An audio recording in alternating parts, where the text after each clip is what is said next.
ஆச்சாரியார் இங்கே எழுந்தருளியுள்ளார். முதலில் சுவாமியின் திருப்பாத கமலங்களில் தண்டன் சமர்ப்பித்து அவர்களை பற்றி ஒரு சில வார்த்தைகளை பேச அவரிடம் அனுமதி பெற்று விழைகிறேன். அடியேன் நமஸ்காரம் சுவாமி. ஸ்ரீ அத்தங்கி ஸ்ரீனிவாசாச்சாரியார் சுவாமிகள் 74 சிம்மாசனாதிபதி ஆச்சாரியர்களின் வம்சம். சுவாமி மணவாள மாமுனிகள் சிஷ்யர் ஏட்டூர் சிங்கராச்சாரியார் சுவாமியின் திருவம்சம். அவர் ஸ்ரீ ஊவே வேலுகுடி கிருஷ்ணன் சுவாமியிடமும் மற்றும் ஸ்ரீ ஊவே எம்.ஏ. வெங்கடகிருஷ்ணன் சுவாமியிடமும் காலட்சேபம் கேட்டுக்கொண்டும் இருக்கிறார். ஸ்ரீ பார்த்தசாரதி சுவாமி கோவிலில் உபய வேத கோஷ்டி சேவை கைங்கரியத்தில் ஈடுபட்டுள்ளார். மெட்ராஸ் யூனிவர்சிட்டியில் PhD பட்டப்படிப்பு பயின்று வருகிறார். சனாதன தர்மத்தில் பல்வேறு தலைப்புகளில் உபன்யாசங்களை வழங்கி வருகிறார். சுவாமியின் திருப்பாத கமலங்களில் அடிவீழ்ச்சி விண்ணப்பம் செய்து அஞ்சுக்குடிக்கு ஒரு சந்ததி என்ற தலைப்பில் உபன்யாசம் சாதித்தருளுமாறு பிரார்த்தித்து அமைகிறேன். சுவாகதம் சுவாமி, சுஸ்வாகதம், நமஸ்காரம். ஸ்ரீமதே ராமானுஜாய நமக. அடியேன் சுவாமி. ஸ்ரீமதே ராமானுஜாய.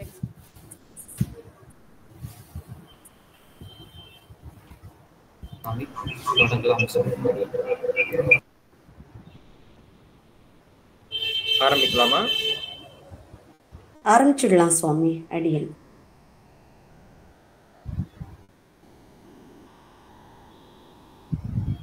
ஸ்ரீசைலேஷ தயாபாத்திரம் தீபக்தியாதி குணார்ணவம் யதீந்திர பிரவணம் வந்தே ரம்ய ஜாமாதரம் முனிம் லக்ஷ்மீநாத சமாரம்பாம் நாத யாமுன மத்தியமாம் அஸ்மதாச்சாரிய பரியந்தாம் வந்தே குரு பரம்பராம் யோ நித்யம் அச்சுத பதாம்புஜ யுக்மருக்ம வியாமோகத ஸ்ததிதராணி திருநாய மேனே அஸ்மத்குரோர் பகவதோஸ்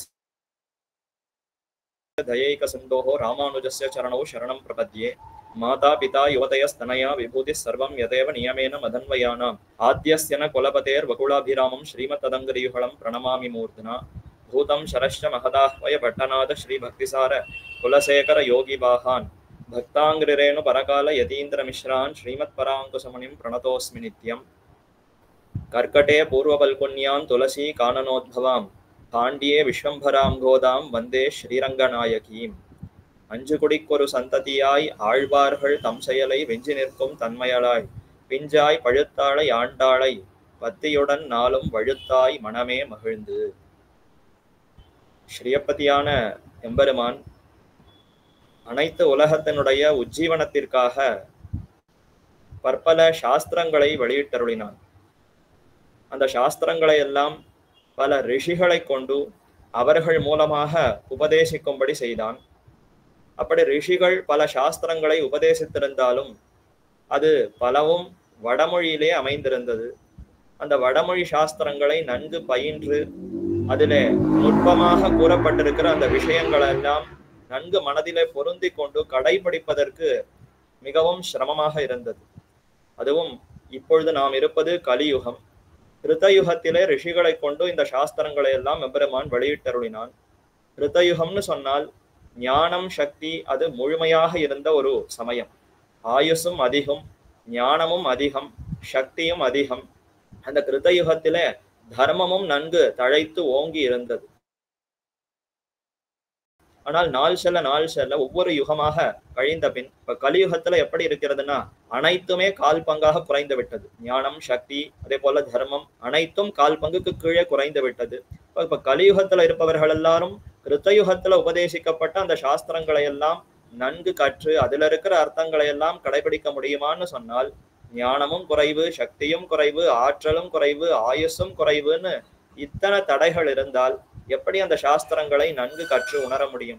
அதற்காகவே எளிய முறையிலே எளிய விதத்திலே அதே ஞானத்தை அனைவருக்கும் கொடுக்க வேண்டும் என்கிற காரணத்தினாலே எம்பெருமான் ஆழ்வார்களை அவதரிப்பித்தருளினான். அந்த ஆழ்வார்கள் மூலமாக வடமொழி சாஸ்திரங்கள்ல என்ன அர்த்தங்கள் கூறப்பட்டிருக்கிறதோ அதே அர்த்தங்களை மிக எளிய விதத்திலே உபதேசிக்கும்படி செய்தான். எப்படி வடமொழி வேதங்கள்ங்கிறது அனாதியோ, ஒரு நாள் பிறந்தது, ஒரு நாள் யாரோ ஒருத்தர் எழுதினார் என்பதே கிடையாது. யோவை அதாவது பிரம்மாவை யார் ஒருத்தன் படைத்தானோ அந்த பிரம்மாவுக்கு இந்த நான்முகனுக்கு இந்த சாஸ்திரங்களை எல்லாம் யாரொருவன் உபதேசித்தானோ அவனே பிரம்மம் என்று கொண்டாடப்படுகிறான். அப்போ பிரம்மமும் உபதேசிக்கிறானே தவிர தான் மறுபடியும் அந்த வேதங்களை தன்னுடைய சிந்தனையினால சிந்தித்து எழுதுவது என்பது கிடையாது. பிரம்மம் எப்படி அனாதியா இருக்காரோ அதே மாதிரி அவருடைய திருவுள்ளத்திலே இந்த வேதங்கள்ங்கிறது அனாதியாக ஒரு நாள் தோன்றித்து என்றே கிடையாமல் எப்பொழுதும் இருந்து கொண்டு வருகிறது. அந்த வேதங்களை கிருத்தயுகத்தின் பொழுது பிரம்மா, அதாவது சிருஷ்டியினுடைய தொடக்கத்திலே பிரம்மாவுக்கு உபதேசித்தான். பின்பு கிருத்தயுகத்திலே ரிஷிகளை கொண்டு இந்த சாஸ்திரங்களை எல்லாம் வெளியிட்டு அருளினான். சாஸ்திரங்கள்னு சொன்னால் வேதங்கள், அதற்கு துணை புரிகின்ற தர்ம சாஸ்திரங்கள், ஸ்மிருதிகள் என்று கூறுவார்கள். ஸ்ருதி என்பது வேதங்கள். அந்த வேதங்களையே நினைத்து நினைத்து பல பெரியோர்கள், கபிலர், யாக்ஞவல்கியர், மனுபகவான், இது முதலான பெரியோர்கள் எல்லோரும் அந்த ஸ்ருதியில சொல்லப்பட்டிருக்கிற வழிமுறைகள் என்ன, ஒரு விதத்தை நாம கடைபிடிக்க வேண்டும், உபநயனம்ங்கிற சம்ஸ்காரம் எப்படி பண்ண வேண்டும், ஒரு சீமந்தம் எப்படி பண்ண வேண்டும்னு சொன்னால் இந்த மாதிரியான ஒரு பிரக்கிரியை அந்த அந்த தொடக்கத்திலிருந்து இது வரைக்கும் என்னென்ன காரியங்கள் செய்யப்பட வேண்டும் என்பதெல்லாம் தர்ம சாஸ்திரங்கள்ல தான் கூறப்பட்டிருக்கும். எது தர்மம், என்னென்ன தர்மங்களை கடைபிடிக்க வேண்டும், எப்படி கடைபிடிக்க வேண்டும் என்கிற விஷயங்கள் எல்லாம் இந்த தர்ம சாஸ்திரங்களிலே நன்கு விளக்கமாக கூறப்பட்டிருக்கும். அது ஸ்ருதியினுடைய அந்த சாயை, ஸ்ருதியையே நினைத்து நினைத்து இந்த பெரியோர்கள் எழுதியிருப்பார்கள். அப்ப அதனால அதுக்கு ஸ்மிருதி என்று பெயர். அப்ப வேதங்கள், ஸ்மிருதிகள், அடுத்து இதிகாச புராணங்கள். இதிகாசம்னு சொன்னால் ஸ்ரீ ராமாயணம், மகாபாரதம். புராணங்கள்னு சொன்னால் 18 புராணங்கள், இன்னும் பல புராணங்கள் அமைந்திருக்கின்றன. அதெல்லாம் வியாசாச்சாரியர் உபதேசித்திருக்கிறார்.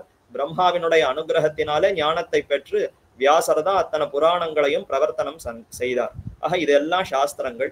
இது இல்லாம அங்கங்கள், சீக்ஷா, வியாக்கரணம், நிருக்தம், ஜோதிஷம், சந்தஸ், கல்பம் என்று 6 அங்கங்கள். அதற்கு பின்னர் உபாங்கங்கள் என்று ஆயுர்வேதம், தனுர்வேதம், காந்தர்வ சாஸ்திரம், அர்த்த சாஸ்திரம் என்று இந்த 4 உப அங்கங்கள். ஆக இப்படி அனைத்தும் சேர்ந்து சாஸ்திரங்கள். இது அனைத்துமே கிட்டத்தட்ட அனைத்துமே வடமொழியில தான் அமைந்திருக்கின்றன. அனைத்தும் பல ரிஷிகளை கொண்டு எம்பெருமான் வெளியிட்டருளினான். ஆனால் இத்தனை நூல்களையும் படித்து அதனுடைய சாரத்தை தெரிந்து அனுஷ்டிக்க முடியுமான மிகவும் சிரமமாக இருக்கும். அதனாலேயே ஆழ்வார்களை அவதரிப்பித்தருளினான். ஆழ்வார்கள் மூலமாக எளிய விதத்திலே அந்த வடமொழியினுடைய அர்த்தம், வடமொழி சாஸ்திரத்தினுடைய அர்த்தத்தை தமிழிலே திவ்ய பிரபந்தனங்களாக வெளியிட்டருளினான். அப்படிப்பட்ட ஆழ்வார்களுக்குள்ளே ஒரே பெண் பிள்ளையாக அவதரித்தவர் ஆண்டாள் நாச்சியார், சூடிக் கொடுத்த சுடற்கொடி. இன்றைய தினம் ஆண்டாள் நாச்சியாருடைய திருநக்ஷத்திர நன்னாள். இன்னோ திருவாடி பூரம் எமக்காக வண்ணோ இங்கு ஆண்டாள் அவதரித்தாள், உண்ணாத வாழ்வான வைகுந்த வான்போகம் தன்னை இகழ்ந்து ஆழ்வார் திருமகளாராய். ஆழ்வார்கள் அத்தனை பேரும் இந்த பூவுலகத்திலே அவதரித்தார்கள் உலகத்தினுடைய நன்மைக்காக. அந்த ஆழ்வார்களுக்குள்ளே கொழுந்து போலே ஒரே பெண் பிள்ளையாக அவதரித்தவள் சூடிக் கொடுத்த சுடற்கொடியான ஆண்டாள் நாச்சியார். அதைத்தான் தம்முடைய உபதேசரத்தினமாலைங்கிற நூலிலே மணவாள மாமணிகள் ரொம்ப ஈடுபட்டு ஆண்டாள் எதற்கு அவதரித்தாள் அதனுடைய பிரயோஜனத்தை ஒரு பாசுரத்துல தெரிவிக்கிறார். எப்படி அவதரித்தார், எங்கு அவதரித்தார் அதை 2வது பாசுரத்துல தெரிவிக்கிறார். அடுத்து ஆண்டாளுக்கு இருக்கிற வைபவம், அவள் பிறந்தாள் சரி, பெரியாழ்வாருக்கு குமாரத்தியாக அவதரித்ததும் சரி, அவளுக்கு என்ன பெருமை அமைந்திருக்கிறது, எதற்காக நான் அவளை பற்ற வேண்டும்னா அந்த பெருமையை 3வது பாசுரத்துல தெரிவிக்கிறார். அதனுடைய இறுதி அந்த 3 பாசுரத்துல 3வது பாசுரத்துலதான் 5 குடிக்கு ஒரு சந்ததியாய் ஆழ்வார்கள் தம் செயலை விஞ்சி நிற்கும் தன்மையளாய் என்று கொண்டாடுகிறாள். இப்ப அந்த பெருமையை பார்க்கணும்னா முதல் 2 பாசுரங்கள்ல சுருக்கமா என்ன தெரிவிக்கிறாருங்கிறத பார்த்தா மேற்கொண்டுதான் 3வது பாசுரத்தை அனுபவிக்க முடியும். அப்பதான் முழுமையான அனுபவம் நமக்கு கிட்டும். இப்ப ஆண்டாள் நாச்சியார் அவதரித்தாள்னா என்ன பெருமை, என்று அவதரித்தாள் அதைத்தான் தெரிவிக்கிறார். இன்றோ திருவாடி பூரம். இன்றைய தினம் நமக்கு வாய்த்த அழகான ஒரு சுபமான தினம் திரு ஆடி பூரம். ஆடி மாசத்திலே பூர நட்சத்திர நன்னாள். ஆடி மாசம்னு சொன்னால் அது உத்தராயண, அதாவது உத்தராயணம் முடிந்து இப்ப தட்சிணாயனம் தொடக்கம். ஆடியிலிருந்து தட்சிணாயனம், தையிலிருந்து உத்தராயணம். இந்த அதாவது இந்த ஆடி மாச பிறப்பிலிருந்து இந்த காலம் எப்படி அமைந்திருக்கும்னா ரொம்ப வெப்பமெல்லாம் குறைந்து குழுகுழுன்ற நல்ல அந்த மழை மேகங்களோடு கூடினதாய் ரொம்ப ஒரு பிரசாந்தமான ஒரு நிலை. புஷ்பங்கள் எல்லாம் கூட நன்கு பூக்கின்ற ஒரு சமயம். அப்பப்போது அந்த மேகங்கள் மூடி நன்கு மழை பெய்து வெப்பமெல்லாம் தணிந்திருக்கிற ஒரு காலம். இதற்கு முன்னாடி பார்த்தோம்னா கோடைக்காலம் மிகுந்த வெப்பம், அந்த வெப்பம் எல்லாம் நீங்கின அளவிலே அழகான இந்த ஆடி மாசத்திலே சரி இந்த உலகத்திற்கு சம்சாரமாகிற வெப்பம், அந்த வெப்பம் அந்த வெக்காயம் எல்லாம் ஆறும் விதத்திலே ஆண்டாள் நாச்சியார் அவதரித்திருக்கிறார். என்றைய தினம் ஆடி மாசத்திலே பூர நட்சத்திர நன்னாளிலே அவதரித்திருக்கிறார். பூர்வ பல்குனி உத்தர பல்குனி என்று 2 நட்சத்திரங்கள் பூரம் உத்தரம் என்று அழைக்கிறோம். அதையே வடமொழியிலே பூர்வ பல்குனி உத்தர பல்குனின்னு சொல்லுவா. பல்குனிங்கிறது அந்த நட்சத்திரம், அதாவது இரட்டை நட்சத்திரமாக கொள்ள வேண்டும். இரட்டை நட்சத்திரம்னா ரெட்ட பிறவிகள்ல இருக்கிற குழந்தைகள் மாதிரி இந்த நட்சத்திரங்கள்ங்கிறது இரட்டை நட்சத்திரம். அதுல முதலிலே இருப்பது பூர்வ பல்குனி, இரண்டாவதாக இருப்பது உத்தர பல்குனி. இதிலே பங்குனி மாசத்திலே உத்தர நட்சத்திர நன்னாளிலே பெரிய பிராட்டி ஆவிர்பவித்தாள் ஸ்ரீதேவி நாய்ச்சியார். அன்றொரு நாள் பார்க்கடல் கடைகின்ற சமயத்திலே ஸ்ரீ மகாலட்சுமி தாயார் அந்த பார்க்கடலிலிருந்து அவதரித்து நேரே எம்பெருமானுடைய வக்ஷஸ்தலத்திலே ஏறி அமர்ந்தாள்னு பார்க்கிறோம். எழவ் வக்ஷஸ்தலம் ஹரேஹே என்று அனைத்து பஷ்யதாம் தேவதேவானாம், தேவர்கள் எல்லோரும் பார்த்து கொண்டிருக்கிற சமயத்திலே பார்க்கடலை கடைகின்ற அந்த சமயத்திலே அதிலிருந்து அழகாக பிராட்டி வெளிப்பட்டாள். 2 பக்கம் யானைகள் நின்று கொண்டு பூ மாறி பொழிந்தன. அதே மாதிரி கலசங்கள்ல தீர்த்தத்தை வைத்துக் கொண்டு தீர்த்தத்தை சொரிந்தன. அதிலே நன்கு தீர்த்தமாடிய மகாலட்சுமி தாயார் அழகிய வனமாலை எடுத்துக்கொண்டு சர்வாபரண பூஷிதையாய் அனைத்து அலங்காரங்களோடு நேரே யார் நம்முடைய நாயகன் என்று சுற்றி எல்லா இடத்திலையும் தேடி பார்த்தார். அப்போ எம்பெருமான் விஷ்ணு அவரே அவனுடைய கண்ணுக்கு பட இவர்தான் நம்முடைய நாயகன் என்று கொண்டு நேரே அந்த பெருமானிடத்துல சென்று அந்த வனமாலை இட்டு கடிமணம் புரிந்து கொண்டாள். பின்னர் பெருமானுடைய திருமார்பிலே ஏறி அமர்ந்தாள். அதைத்தான் ஆழ்வார்களும் திருக்கண்டேன் பொன்மேனி கண்டேன் என்று எம்பெருமானுடைய வக்ஷஸ்தலத்திலே மகாலட்சுமி தாயாரை நன்கு சேவித்தேன் என்றெல்லாம் அனுபவிக்கிறார்கள். அப்ப பெரிய பிராட்டி ஸ்ரீதேவி நாய்ச்சியார் ஒரு அவதாரம் செய்தாள். அது என்றைய தினம்னா பங்குனி மாசத்திலே உத்தர நட்சத்திர நன்னாள். இப்போ பூதேவி நாய்ச்சியார் அவளும் தாமும் இந்த உலகத்தில பிறக்க வேண்டும்னு விருப்பப்பட்டாள். ஆனா இப்ப 2 பேருடைய அவதாரத்திற்கும் என்ன வாசி? பெரிய பிராட்டி அவதரித்தாள், ஆனா அவதரித்து நமக்கு ஏதேனும் உபதேசித்தாளான்னு பார்த்தா தான் அவதரித்து நேரே எம்பெருமானை கடிமணம் புரிந்து கொண்டு பெருமானை அனுபவித்துக் கொண்டிருக்கிறாளே தவிர நமக்காக எந்த சாஸ்திரங்களையும் அவள் உபதேசிக்கவில்லை. இதை பூதேவி நாய்ச்சியார் கருத்திலே கொண்டாள். சரி, நாமாவது இந்த உலகத்தவர்களுக்கு ரட்சிக்க வேண்டும், உலகத்தவர்களுக்கு உபதேசிக்க வேண்டும் என்று கொண்டாள். ஏன்னா பூதேவி தானே அவள் தானே நம்மை மடியிலே வைத்துக் கொண்டு காக்கிறாள். ஸ்ரீதேவி நாய்ச்சியார்னா எப்பொழுதும் பரமபதத்திலே பெருமானோடு அருகே இருந்து அனுபவிப்பவள் பெரிய பிராட்டி. ஆனா பூதேவியினுடைய மடியிலே தான் நாம் அத்தனை பேரும் கிடக்கிறோம். அப்ப நம்முடைய சிரமம் என்ன என்பது பூதேவிக்கு தான் இன்னும் நன்கு தெரியும். அதனாலே நம்மை பெற்ற தாயாய் இருக்கக்கூடிய ஜனனியாக இருக்கக்கூடிய பூதேவி நாய்ச்சியார் சரி இந்த உலகத்தவர்கள் சிரமப்படாமல் இருக்க வேண்டும் என்பதற்காக அவதரிக்கலாம்னு முடிவு செய்தாள். அதற்காக வராக அவதாரத்தின் பொழுதே பெருமானிடத்திலே பிரார்த்தித்தாள். வராக பெருமான் எதற்கு அவதரித்தான்? பூமி தேவியை அந்த ஹிரண்யாக்ஷன்கிற அசுரன் அப்படியே பாய் போல சுருட்டி கொண்டு போய் அண்டத்துக்கு அடியில சமுத்திரத்துக்கு அடியில புதைத்து வைத்து விட்டான். அப்போ அந்த உலகத்துல இருக்கிற அத்தனை ஜீவராசிகளும் துடிக்கின்றன. ஜலத்திலே அமிழ்ந்து பிராணனே போகிற அந்த சமயம் அப்போ பூதேவி நாச்சியார் கையெடுத்து பெருமானை பிரார்த்திக்க உடனே பெருமான் வராக ரூபியாக அவதரித்தான்.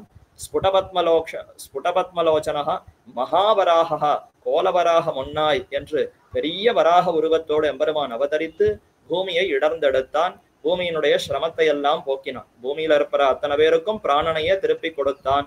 அதற்கு பின்னர் பிராட்டி இப்ப எம்பெருமானிடத்துல பிரார்த்திக்கிறாள், என்னை ரட்சித்தது வாஸ்தவம், இப்ப பூமியில இருக்கிற ஜனங்களை எல்லாம் ரட்சித்து விட்டீர், ஆனா மறுபடியும் அவர்களுக்கு சம்சாரத்தில ஒரு பிறவி, இப்படிதான் அவர்கள் செல்ல போகிறார்கள்.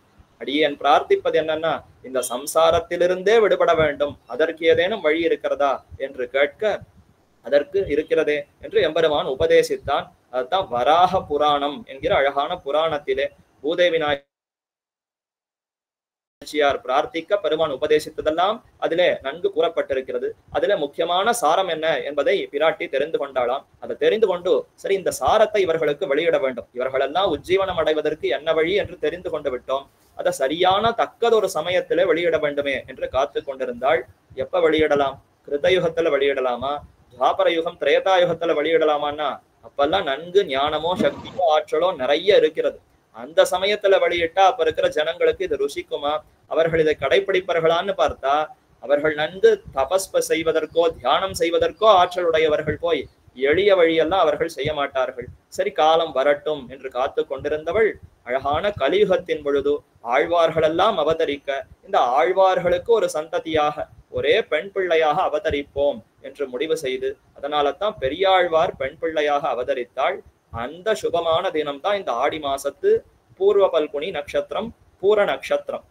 பெரிய பிராட்டி அவதரித்தது உத்தர பல்குனி நட்சத்திரம், அது இரண்டாவது நட்சத்திரம். அதனுடைய முன் நட்சத்திரமான பூர்வ பல்குனி நட்சத்திரத்துல இந்த பூமி தேவி நாச்சியார் அவதரித்திருக்கிறாள். ஏன் இந்த கிரமம் மாறிவிட்டது? முதல்ல பெரிய பிராட்டி அவதரித்து பின்னர் பூதேவி நாச்சியார் அவதரித்திருக்கிறார். ஆனா நட்சத்திர கணக்குப்படி பார்த்தா முதல்ல பூரம் பின்னர் உத்தரம்னு வருகிறதுன்னா, சாஸ்திரத்திலேயே பூதேவி நாச்சியாருடைய பெயர் முன்பு கூறப்பட்டிருக்கிறதே. புருஷ சூக்தம்னு எடுத்துக்கொண்டால் அதுல சஹஸ்ர சீருஷா புருஷா சஹஸ்ராட்ச சஹஸ்ரபாத் சபூமிம் விஸ்வதோ விஸ்வாத்மா என்று வரிசையாக அந்த புருஷன் பரமாத்மாவினுடைய பெருமையெல்லாம் கூறப்பட்டு கொண்டு வந்து, அதனுடைய இறுதியிலே இந்த புருஷன் யார் என்று அடையாளம் தெரிவிக்கும் பொழுது, ஹ்ரீஷ்டதே லக்ஷ்மீஷ்ட பத்னியௌ அஹோராத்ரே பார்ஷ்வே என்று அழகாக அடையாளத்தை தெரிவித்தது. ஹ்ரீஷ்டதே லக்ஷ்மீஷ்ட பத்னியௌ, இந்த புருஷன் யார் தெரியுமா? இந்த புருஷனுக்கு ஹ்ரீ என்று சொல்லப்படுகிற பூதேவி நாச்சியார் பூமி தேவி, லக்ஷ்மி என்று அழைக்கப்படுகிற திருமகள் மகாலட்சுமி தாயார், இருவரும் பத்னிமார்கள். இருவருமே இந்த புருஷனுக்கு மனைவிகள், துணைவிகள், பத்னிமார்கள்னு தெரிவித்தது. இப்ப யாரொருவன் பூமி தேவிக்கும் திருமகளுக்கும் கணவனோ அவனே புருஷோத்தமன், அவனே ஜெகத்துக்கெல்லாம் காரணம் என்று புருஷ சூக்தம் நிர்ணயித்தது. அப்படி நிர்ணயிக்கும் பொழுது, அடையாளத்தை தெரிவிக்கும் பொழுது, முதலிலே ஹ்ரீ என்ற பூமி பிராட்டியினுடைய பெயரை சொல்லி பின்னர் லக்ஷ்மி என்று மகாலட்சுமி தாயாருடைய பெயரை தெரிவித்தது, திருநாமத்தை கூறியது.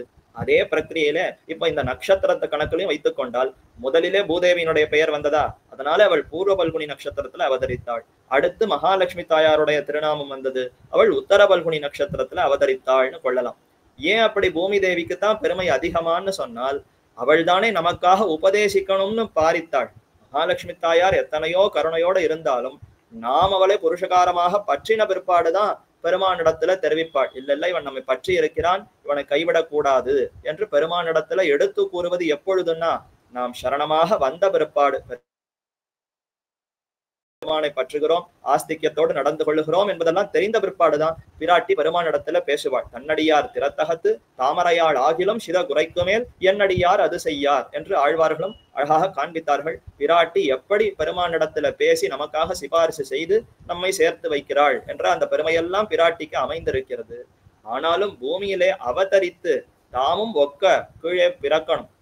ஒரு குழந்தை கணத்துல விழுந்துட்டுன்னு சொன்னால், அப்ப தாயானவள் என்ன ஏதுங்கிற அந்த ஒன்னும் புரியாமல் தானும் சடக்கென அந்த கணத்துல விழுந்து குழந்தைய காப்பாத்தணும்னு ரட்சிக்கணும்னு பாரிப்பாள். அப்படி செய்தால்தான் அவள் தாய். மேலேயே நின்று கொண்டு எப்படி எடுப்பதுன்னு தெரியாமல் மற்றவர்கள் எல்லாம் அழைத்து கொண்டு நன்கு திடமாக இருந்தால் இப்ப அன்பு அதிகம் இல்லைன்னு ஆகிடும். நல்ல ஞானம் இருக்கு, எப்படி காப்பாத்தணும்னு சிந்திக்கிறாள், அதெல்லாம் வாஸ்தவம். முதல்ல குழந்தைய ரட்சிக்கணும். தன் குழந்தை கீழே விழுந்துடுத்துன்னு சொன்னா பதறி அடித்து கொண்டு ஓடி போய் விழ வேண்டாமா? அப்படி விழுந்து எடுக்கிற அந்த ஒரு குணம்ங்கிறது பூமி தேவி நாச்சியாருக்கு தான் அமைந்திருந்ததுன்னு பார்க்கலாம். ஏன்னா அவள் இந்த சம்சாரத்திலேயே பிறந்திருக்கிறாள். பெரிய பிராட்டி பிறந்ததோ திருப்பார்கடலிலே. திருப்பார்கடல்ங்கிறது க்ஷீராப்தி, பெருமானே சயனித்து கொண்டிருக்கிற அற்புதமான அந்த திருக்கடலிலே அங்கு பிராட்டி அவதரித்தாள்னா அது சம்சார சாகரம் இல்லை, பார்க்கடல்ல பிராட்டி அவதரித்திருக்கிறாள். ஆனா சம்சார சாகரத்திலே நம்மையெல்லாம் உஜ்ஜீவனம் அடைய வேண்டும், இவர்களுக்கெல்லாம் உஜ்ஜீவனத்தை கொடுக்க வேண்டும் என்கிற காரணத்தினாலே பூதேவி நாச்சியார் கீழே அவதரித்தாள். இன்றோ திருவாடி பூரம். அப்படிப்பட்ட ஒரு ஆச்சரியமான தினம் நமக்கும் வாய்த்திருக்கிறது. இந்த உலகத்திலே வையத்து வாழ்வீர்கள் என்று ஆண்டாள் சொன்ன மாதிரி இந்த வையத்தில இருந்து கொண்டு நமக்காக ஆண்டாள் அவதரித்த ஒரு நாள் நமக்கு கிட்டி இருக்கிறதுன்னு சொன்னால் எவ்வளவு பாரிப்போடு ஒரு அன்போடு கொண்டாட வேண்டும். எத்தனையோ தினங்களை கொண்டாடுகிறோம். நாம் பிறந்த நாள், நம்முடைய மனைவி மக்களுடைய பிறந்த நாள், நாம் அலுவலகம் சேர்ந்து நன்ன சம்பாதித்த நாள், அதுல பதவி உயர்வு ஏற்பட்ட நாள், இன்னும் எத்தனையோ கொண்டாடுகிறோம். இன்னும் ஆங்கிலேயர்கள் ஒவ்வொரு நாள்னு எத்தனையோ நிறைய நாட்கள் எல்லாம் அறிவிக்கிறார்கள். ஒரு நாள் தந்தையர் தினம், ஒரு நாள் தாயார் தினம்னு புதிதாக அவர்கள் நாள்களை எல்லாம் ஏற்படுத்துகிறார்கள். அவர்களுக்கு தெரிந்த ஒரு முக்கியத்துவம், ஒரு நாளை இவர்களுக்குன்னு ஒதுக்கி கொண்டாட வேண்டும்னு அவர்கள் தெரிந்து கொண்டிருக்கிறார்களே. அதை போல நமக்கு சிரமமே வேண்டாம். எத்தனையோ ஆழ்வார்கள் ஆச்சாரியர்கள் அவதரித்திருக்கிறார்கள். அவர்களுடைய அவதார நன்னாளை நாம கொண்டாட வேண்டும். அவர்கள் இந்த பூமியில அவதரித்ததுனாலே தானே நமக்கு இன்று சிறிதாவது ஞானம் ஏற்பட்டிருக்கிறது. 2 வார்த்தை பேசுகிறோம், ஒருத்தருக்கு ஒருத்தர் இப்படி பகிர்ந்து கொண்டு நிறைய இன்று ஸ்ரீ வைஷ்ணவம் தழைத்திருக்கிறது, சனாதன தர்மம் தழைத்து ஓங்குகிறதுன்னு சொன்னால் அதற்கெல்லாம் விதை விதைத்தவர்களாகவே இந்த ஆழ்வார்களும் ஆச்சாரியர்களும் அமைந்திருக்கிறார்கள். அப்படிப்பட்ட ஆழ்வார்களுக்குள்ளே ஒரே கொழுந்து போன்று இருப்பவள் தான் அதாவது பூதேவி நாய்ச்சியார், ஸ்ரீ ஆண்டாள் நாய்ச்சியார். இன்றோ திருவாடி பூரம் எமக்காக வண்ணோ இங்கு ஆண்டாள் அவதரித்தாள். திருவாடிபுரத்துல ஆண்டாள் நாச்சியார் அவதரித்தார். யாருக்காக அவதரித்தாராம்?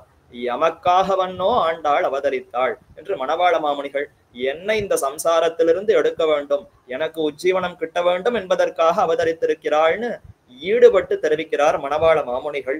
எமக்காக வண்ணோ, பிரஜை கிணற்றிலே விழுந்தால் ஒக்க குதித்து எடுக்கும் தாயை போலே சம்சார மக்னரான நம்மை எடுக்கைக்காக வன்றோ சர்வலோக ஜனனியான தான் இவ்விபூதியிலே வந்து அவதரித்தருளித்து. அனைத்து லோகத்துக்கும் ஜனனி பூமி தேவி நாச்சியார்னு சொன்னால் இந்த பூவுலகம் அத்தனைக்கும் தானே ரட்சிப்பவளாக தாயாக இருக்கிறாள். அப்படி இருக்கிற தாய் தானே இந்த பூமியில வந்து அவதரித்திருக்கிறாளே என்றால் அது யாருக்காகனா எமக்காகத்தான் என்று ரொம்ப சந்தோஷமாக அதுல ஈடுபட்டு தெரிவிக்கிறார். இப்படி அவதரிக்கையில் உண்டான அருமையை மேலே தெரிவிக்கிறாராம். குன்றாத வாழ்வான வைகுந்த வான்போகம் தன்னை இகழ்ந்து ஆழ்வார் திருமகளாராய். எமக்காகன்னு மணவாள மாமுனிகள் தெரிவித்ததுக்கு ரெண்டு பிரயோஜனம். ஒன்று, தாம் மிகவும் ஈடுபட்டு நமக்காகத்தான் அவதரித்திருக்கிறாள்னு தன்னுடைய அனுபவமாக சொன்னார். ஆனா இந்த பாசுரத்தை இன்று வரைக்கும் நாம அத்தனை பேரும் சொல்ல போகிறோம், இனி பல வருடங்களுக்கும் அனைவரும் அடியார்களும் சொல்ல போகிறோம்னு சொன்னால் ஒவ்வொருத்தரும் அதை எண்ணி பார்க்கணும் அல்லவா? நமக்காகத்தான் ஆண்டாள் அவதரித்திருக்கிறாள், நமக்காகத்தான் அவதரித்திருக்கிறாள்னு ஒவ்வொரு அடியவனுடைய உள்ளத்திலையும் அந்த எண்ணம் ஏற்பட வேண்டுமே, அதையும் சேர்த்து விதைக்க வேண்டும் என்பதற்காகத்தான் மணவாள மாமணிகள் தன்னிடத்திலேயே வைத்துக் கொண்டு பாடினார். அதனால எமக்காகவன்னோ இங்கு ஆண்டாள் அவதரித்தாள். அப்படி அவதரிக்கிறதுல என்ன அருமை! யாரும் சடக்கென இந்த சம்சாரத்துல வந்து பிறக்க மாட்டார்கள். நம்மையே இன்னொரு பிறவி கொடுக்கிறோம் அப்படின்னு சொன்னா பிறக்கிறதுக்கு ரொம்ப சிரமம் வேண்டவே வேண்டாம். எத்தனையோ பிறவிகளை எடுத்தாச்சு, இந்த பிறவியிலேயே பல துக்கம், இனி மற்றொரு பிறவியா என்று நாம கேள்வி கேட்போம், தயங்குவோம். ஆனால் சாட்சாத்து வைகுந்தத்துல நித்திய சூரிகளோட நாயகியாக இருக்கக்கூடிய பெரிய பிராட்டிக்கு அருகே இருக்கக்கூடிய பூதேவி நாச்சியார் வைகுந்த வான்போகம், வைகுந்தத்துல என்ன போகத்துக்கு குறைச்சல், ஒரு தடை இல்லாமல் நித்தியமாக பெருமானை அனுபவித்துக் கொண்டிருக்கிற அந்த போகம் கூட தாழ்ந்ததுதானே. நம்முடைய குழந்தைகள் எல்லாம் சிரமப்படுகிற பொழுது தாயான நமக்கு மட்டும் என்ன போகம்? உலகத்துல எத்தனையோ இப்ப பெற்றோர்கள் எல்லாம் சிரமப்படுவது இந்த காரணத்தினாலதான். பெற்றோர்கள் பிள்ளைகளை நன்கு பெற்றெடுத்து நன்கு படிக்க வைத்து வெளிநாட்டுக்கு அனுப்பிவிட்டு இவர்கள் மட்டும் தனியாக இருக்கிற சமயத்துல ஒரு பண்டிகை பருவம், ஒரு சுபமான நாள் வந்ததுன்னு சொன்னால், ஐயோ என் குழந்தை அங்க இருக்கான், அவனுக்கு என்ன கிடைச்சதோ தெரியலையே, அவன் எப்படி கொண்டாடினானோ தெரியலையேன்னு அதை கவலைப்பட்டு கொண்டு இவர்களும் அதை கொண்டாடுவதில் தயங்குவார்கள். கொண்டாட்டம் இல்லாமல் இருக்க அவர்களும் அதை பத்தின சிந்தனையே இல்லாமல் இப்படி தவிக்கிறார்கள். அதே போலத்தான் நமக்கெல்லாம் தாயாக இருக்கிற பூமி பிராட்டியும் சம்சாரத்துல இத்தனை பேர் சிரமப்படுகிறப்போ நமக்கு மட்டும் என்ன வாழ்ச்சி, நாம மாத்திரம் என்ன அனுபவிக்கிறது? போரும் போரும் அனுபவம் போரும்னு குன்றாத வாழ்வான வைகுந்த வான்போகம் தன்னை இகழ்ந்து அத்தை இகழ்ந்துட்டாளாம். இனி போரும் வைகுந்தத்துல பெருமான அனுபவித்தெல்லாம் போரும், இனி கீழே வந்து இவர்களை உபதேசிச்சு இத்தனை பேரையும் திருத்தினால்தான் நமக்கு உண்மையான போகம் என்று கொண்டு அவதரித்திருக்கிறாள். ஆக திருவாடிப்பூர நன்னாளிலே எமக்காகவே ஆண்டாள் அவதரித்தாள்னு ஈடுபட்டு இந்த பாசுரத்துல தெரிவித்தார். சரி, அப்படி யாருக்கு அவதரித்தார்? திருவாடிப்பூர நன்னாளிலே அவதரித்தாள். ரொம்ப ஆச்சரியமான ஒரு நாள். இந்த நாள் நமக்கு கிட்டி இருக்கிறது. இந்த சம்சாரத்துல இருக்கும் பொழுது நல்ல அறிவோடு இந்த நாளையும் தெரிந்து கொண்டு கொண்டாடுவதற்கும் ஒரு எண்ணத்தோடு இத்தனை பேர் சேர்ந்திருக்கிறோம்னு சொன்னால் இது எப்பேற்பட்ட பாக்கியம். பலரும் இதே சமயத்துல எங்கெங்கயோ ஈடுபட்டிருக்கலாம், இந்த விஷயமே தெரியாமல் இருக்கலாம். எத்தனையோ 130 கோடி ஜனங்கள் இருக்கும். இதுக்குள்ள இப்ப எத்தனை பேர் ஆண்டாளுடைய திருநட்சத்திரத்தை தெரிந்து கொண்டு கொண்டாடுகிறோம்னு பார்த்தால் இப்ப இத்தனை பேருக்கும் ஒரு பாக்கியம் தானே.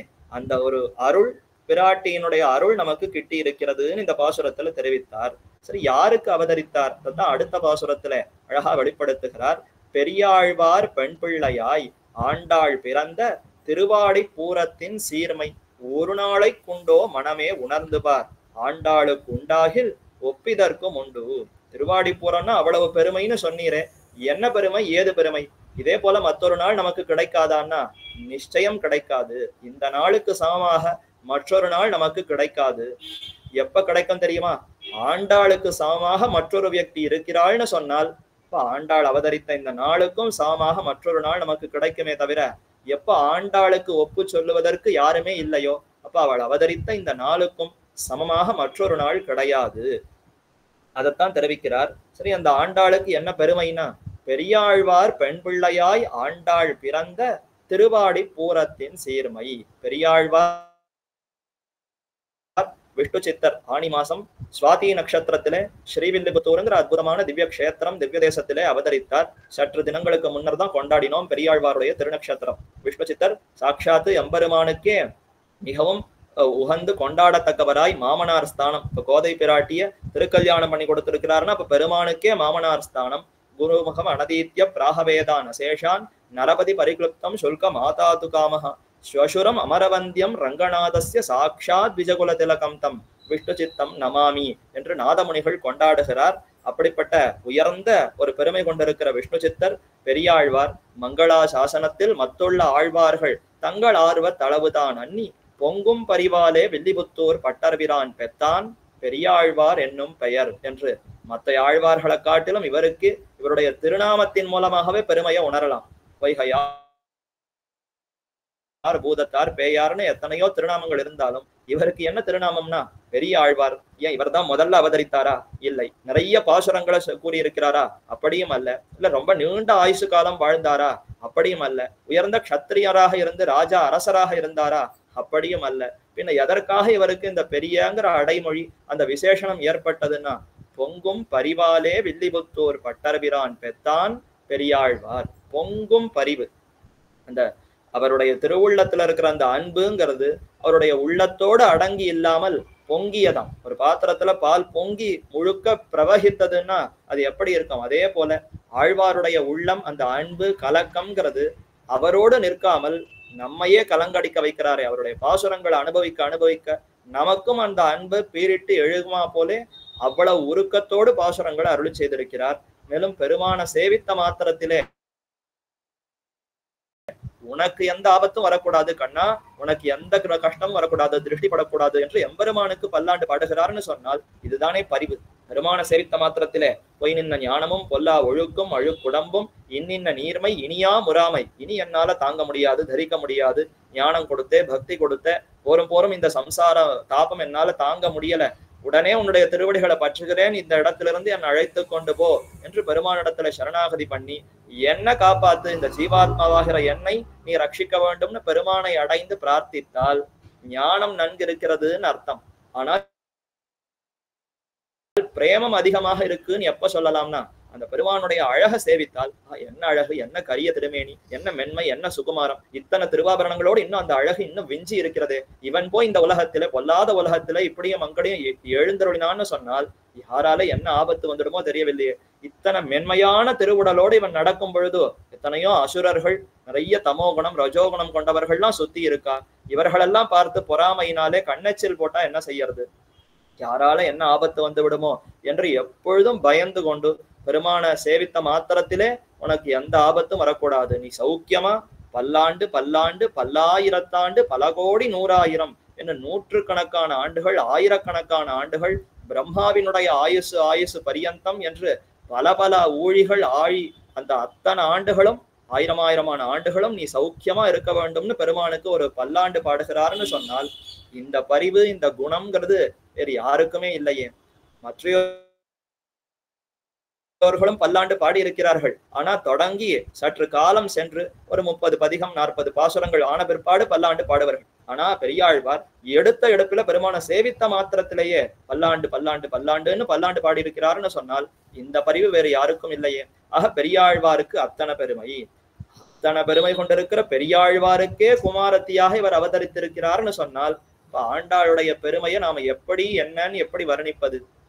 ஆழ்வார்கள் இத்தனை பேரையும் வைத்துக் கொண்டு யாருக்கு அவதரிக்கலாம்னு ஆண்டாள் நாச்சியார் காத்திருந்தாள் போலும். நல்ல பரிவோடு பொங்கும் பரிவோடு இருக்கிற பெரியாழ்வாரை பார்த்த பிற்பாடு இவருக்கே குமாரத்தியாக அவதரிக்க வேண்டும்னு முடிவு செய்து பூமி தேவி நாச்சியார் இவருக்கே பெண் பிள்ளையாக அவதரித்திருக்கிறார். அதைத்தான் பெரியாழ்வார் பெண் பிள்ளையாய் ஆண்டாள் பிறந்த ஆண்டாள் நாச்சியார் பெரியாழ்வாருடைய பெண் பிள்ளையாக பிறக்கும் பொழுது அவளுக்கு என்ன பெயர் வைத்தார்னா கோதை.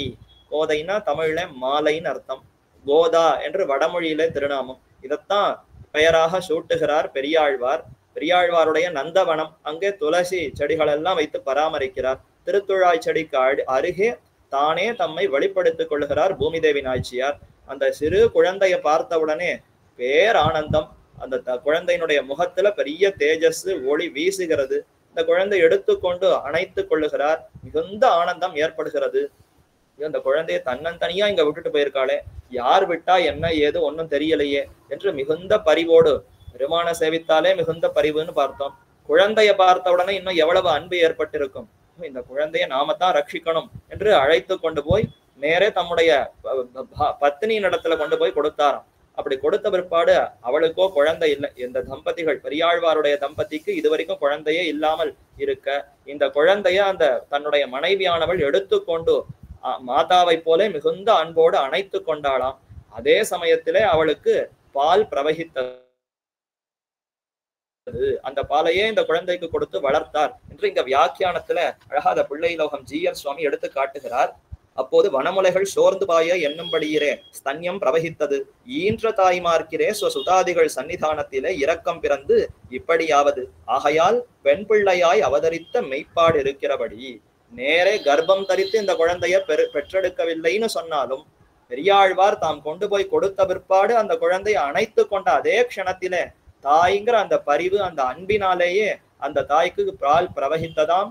அதனால பெற்ற குழந்தைக்குத்தானே இந்த மாதிரி ஏற்படும். ஆக நிச்சயம் இந்த கோதைங்கிறவள் பெரியாழ்வாருக்கே பிறந்திருக்கிற பெண் தான் என்று வியாக்கியானத்துல அருளுகிறார்கள். ஆக அப்படிப்பட்ட வைபவம், பெரியாழ்வார் பெண் பிள்ளையாக அவதரித்தாள். வெறும அவதரித்தாள் இல்லாமல் பிறந்த மெய்ப்பாடு, உண்மையாகவே பிறந்திருக்கிறாள்.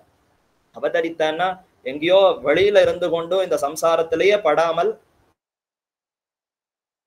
இந்த அதாவது சிறு பிராயத்திலிருந்து பெரிய பிராயமாக வளருவது, இந்த மாதிரியான எந்த கஷ்டமும் இல்லாமல் சடக்கென அப்படி தோன்றினார் மறைந்தார்னு இல்லாமல் நேரே ஒரு குழந்தையாக சிசுவாக பிறந்து இவர்களுடைய அரவணைப்பிலே நன்கு வளர்ந்து அதற்கு பிற்பாடுதானே பாசுரங்களை அருளி செய்திருக்கிறாள்.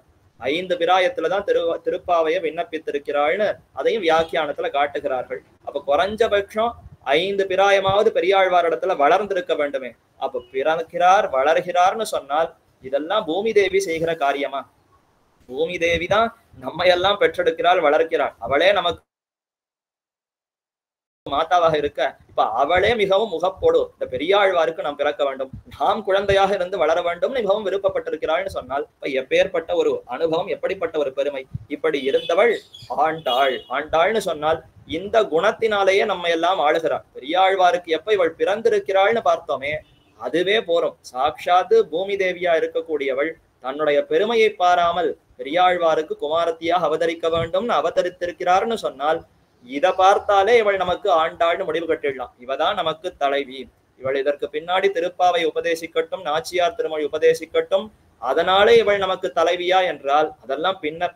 முதல்ல பெரியாழ்வாருக்கு அவதரித்திருக்கிற ஏற்றம், இந்த ஏற்றத்தை பார்த்தாலே இவள் தான் நமக்கு தலைவி, இவளுடைய திருவடிகள் தான் நமக்கு தஞ்சம்னு அனைவருமே பற்றலாம். அப்படிப்பட்ட பெருமை இருப்பதினாலே பெரியாழ்வார் பெண் பிள்ளையாய் ஆண்டாள் பிறந்த, கோதை பிறந்தன்னு சொல்லி இருக்கணும். ஆண்டாள் பிறந்தன்னு சொல்லுவதனாலே எப்ப பெரியாழ்வாருக்கு பெண் பிள்ளையாக இந்த பூமி தேவி தன்னுடைய பெருமையை பார்க்காமல் குழந்தையாக அவதரித்து விட்டாளோ அதுதானே இன்னும் சிறந்த இரக்க குணம், இன்னும் காருண்யத்தை வெளிப்படுத்துகிற குணம். ஆக இதனாலேயே நம்ம எல்லாம் ஆட்சி புரிபவளாய் ஆளுபவளாக இருக்கிறாள். அதனாலே ஆண்டாள் பிறந்த, நம்ம எல்லாம் ஆட்சி புரிகின்ற அந்த பெண் ஆண்டாள் என்று அவளுடைய திருநாமத்தை கூறி பெருமையை கூறி பிறந்த திருவாடிப்பூரத்தின் சீர்மை நானும் பிறந்தமை பொய்யன்னே என்று ஆண்டாளே தம்முடைய பாசுரத்திலே நான் நிச்சயம் பிறந்திருக்கிறேன்னு தெரிவித்திருக்கிறாள். பட்டர்பிரான் கோதை என்று தன்னை வெளிப்படுத்திக் கொள்ளும் பொழுதும் பட்டர்பிரானுக்கு பிறந்திருக்கிற பெண் என்று ஆண்டாள் வெளிப்படுத்துகிறாள். அதே போல ஆழ்வாரை பார்த்தால் ஒரு மகள் தன்னை உடையேன் உலகம் நிறைந்த புகழால் என்று ஒரு மகளை பெற்றெடுத்தேன்னு தாமும் விருப்பத்தோடு தெரிவிக்கிறாள். இதைத்தான் மமகாரம், விட்டவரனுடைய மமகாரம் என்று கொண்டாடுவார்கள். பெரியாழ்வார் எப்படிப்பட்டவர்னா எதிலையுமே தமக்கு விருப்பமோ ஒரு பற்றே கிடையாது. பெருமானிடத்துல மட்டும்தான் பற்று வைப்பார். மற்ற எந்த விஷயங்கள்லயுமே இது என்னதுங்கிற அபிமானமே அவருக்கு இருக்காது. அப்படி இருக்கிற இப்ப பெரியாழ்வார் கூட இந்த குழந்தைய பார்த்து இது என் குழந்தைன்னு அன்போடு அணைத்து கொண்டிருக்கிறாள்னு சொன்னால் அப்ப எவ்வளவு பெருமை இருக்கணும் இந்த ஆண்டாள் நாச்சியாருக்கு, இந்த கோதை பிராட்டிக்கு.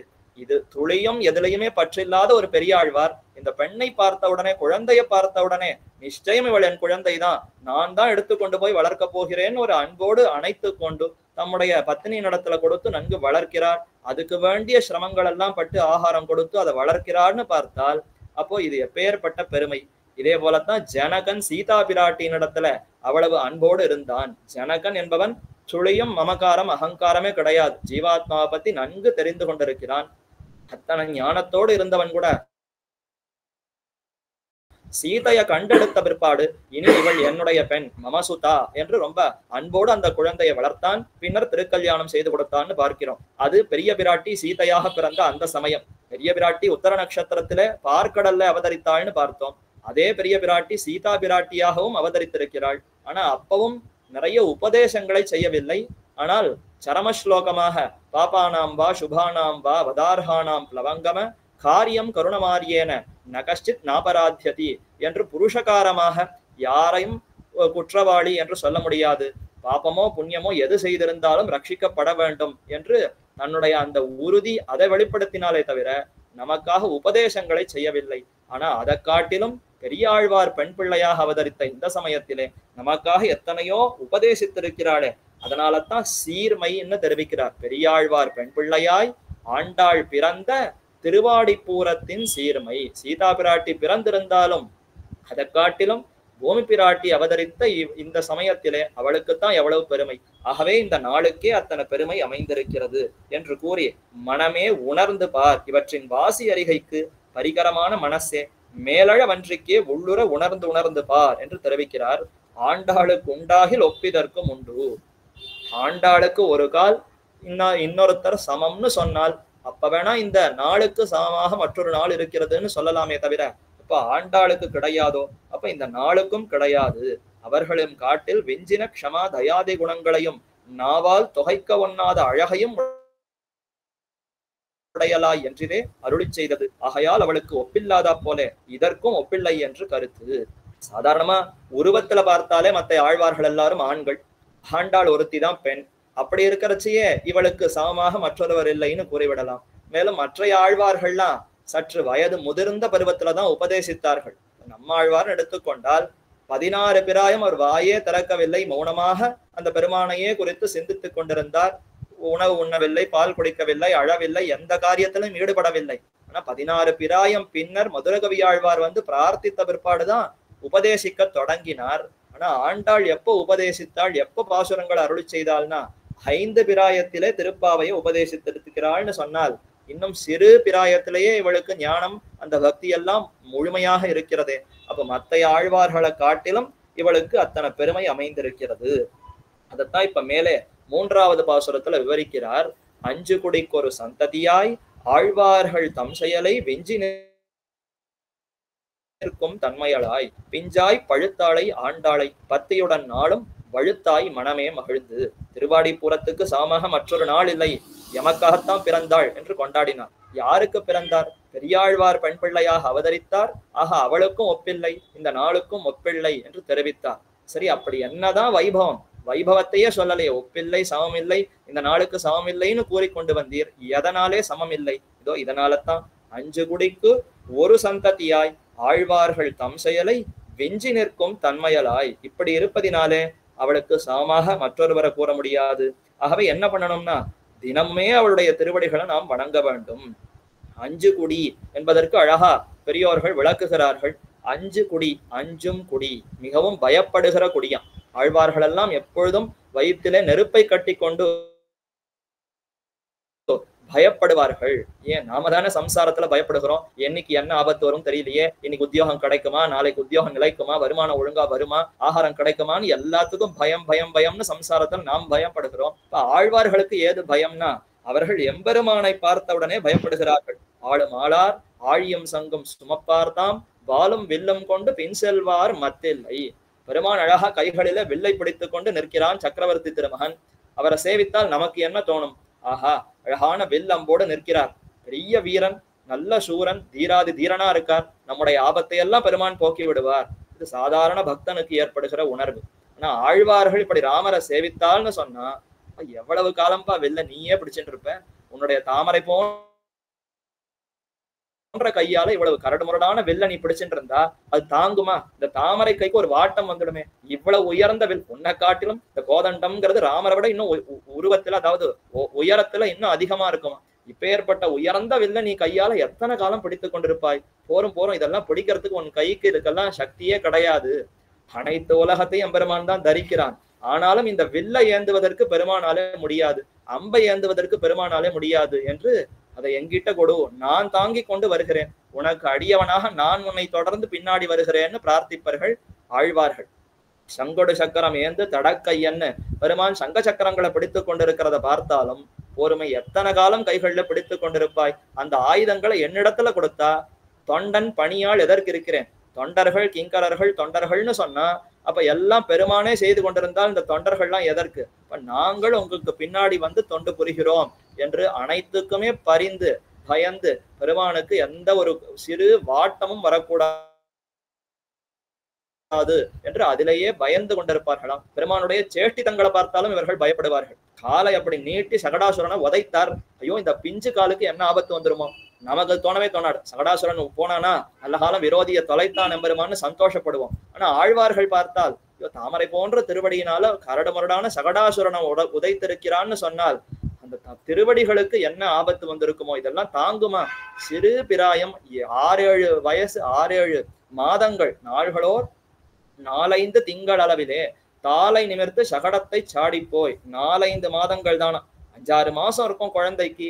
அந்த சமயத்துல பெரிய அசுரன் வந்துட்டான், தன்னுடைய திருவடிகளால, பிஞ்சு திருவடிகளால இப்படி உதைத்திருக்கிறாரே, என்ன ஆபத்து என்ன ஆபத்து, நல்ல காலம் இந்த திருவடி ரட்சித்தது பெருமானை என்று அதிலே பரிந்து பெருமானுக்கு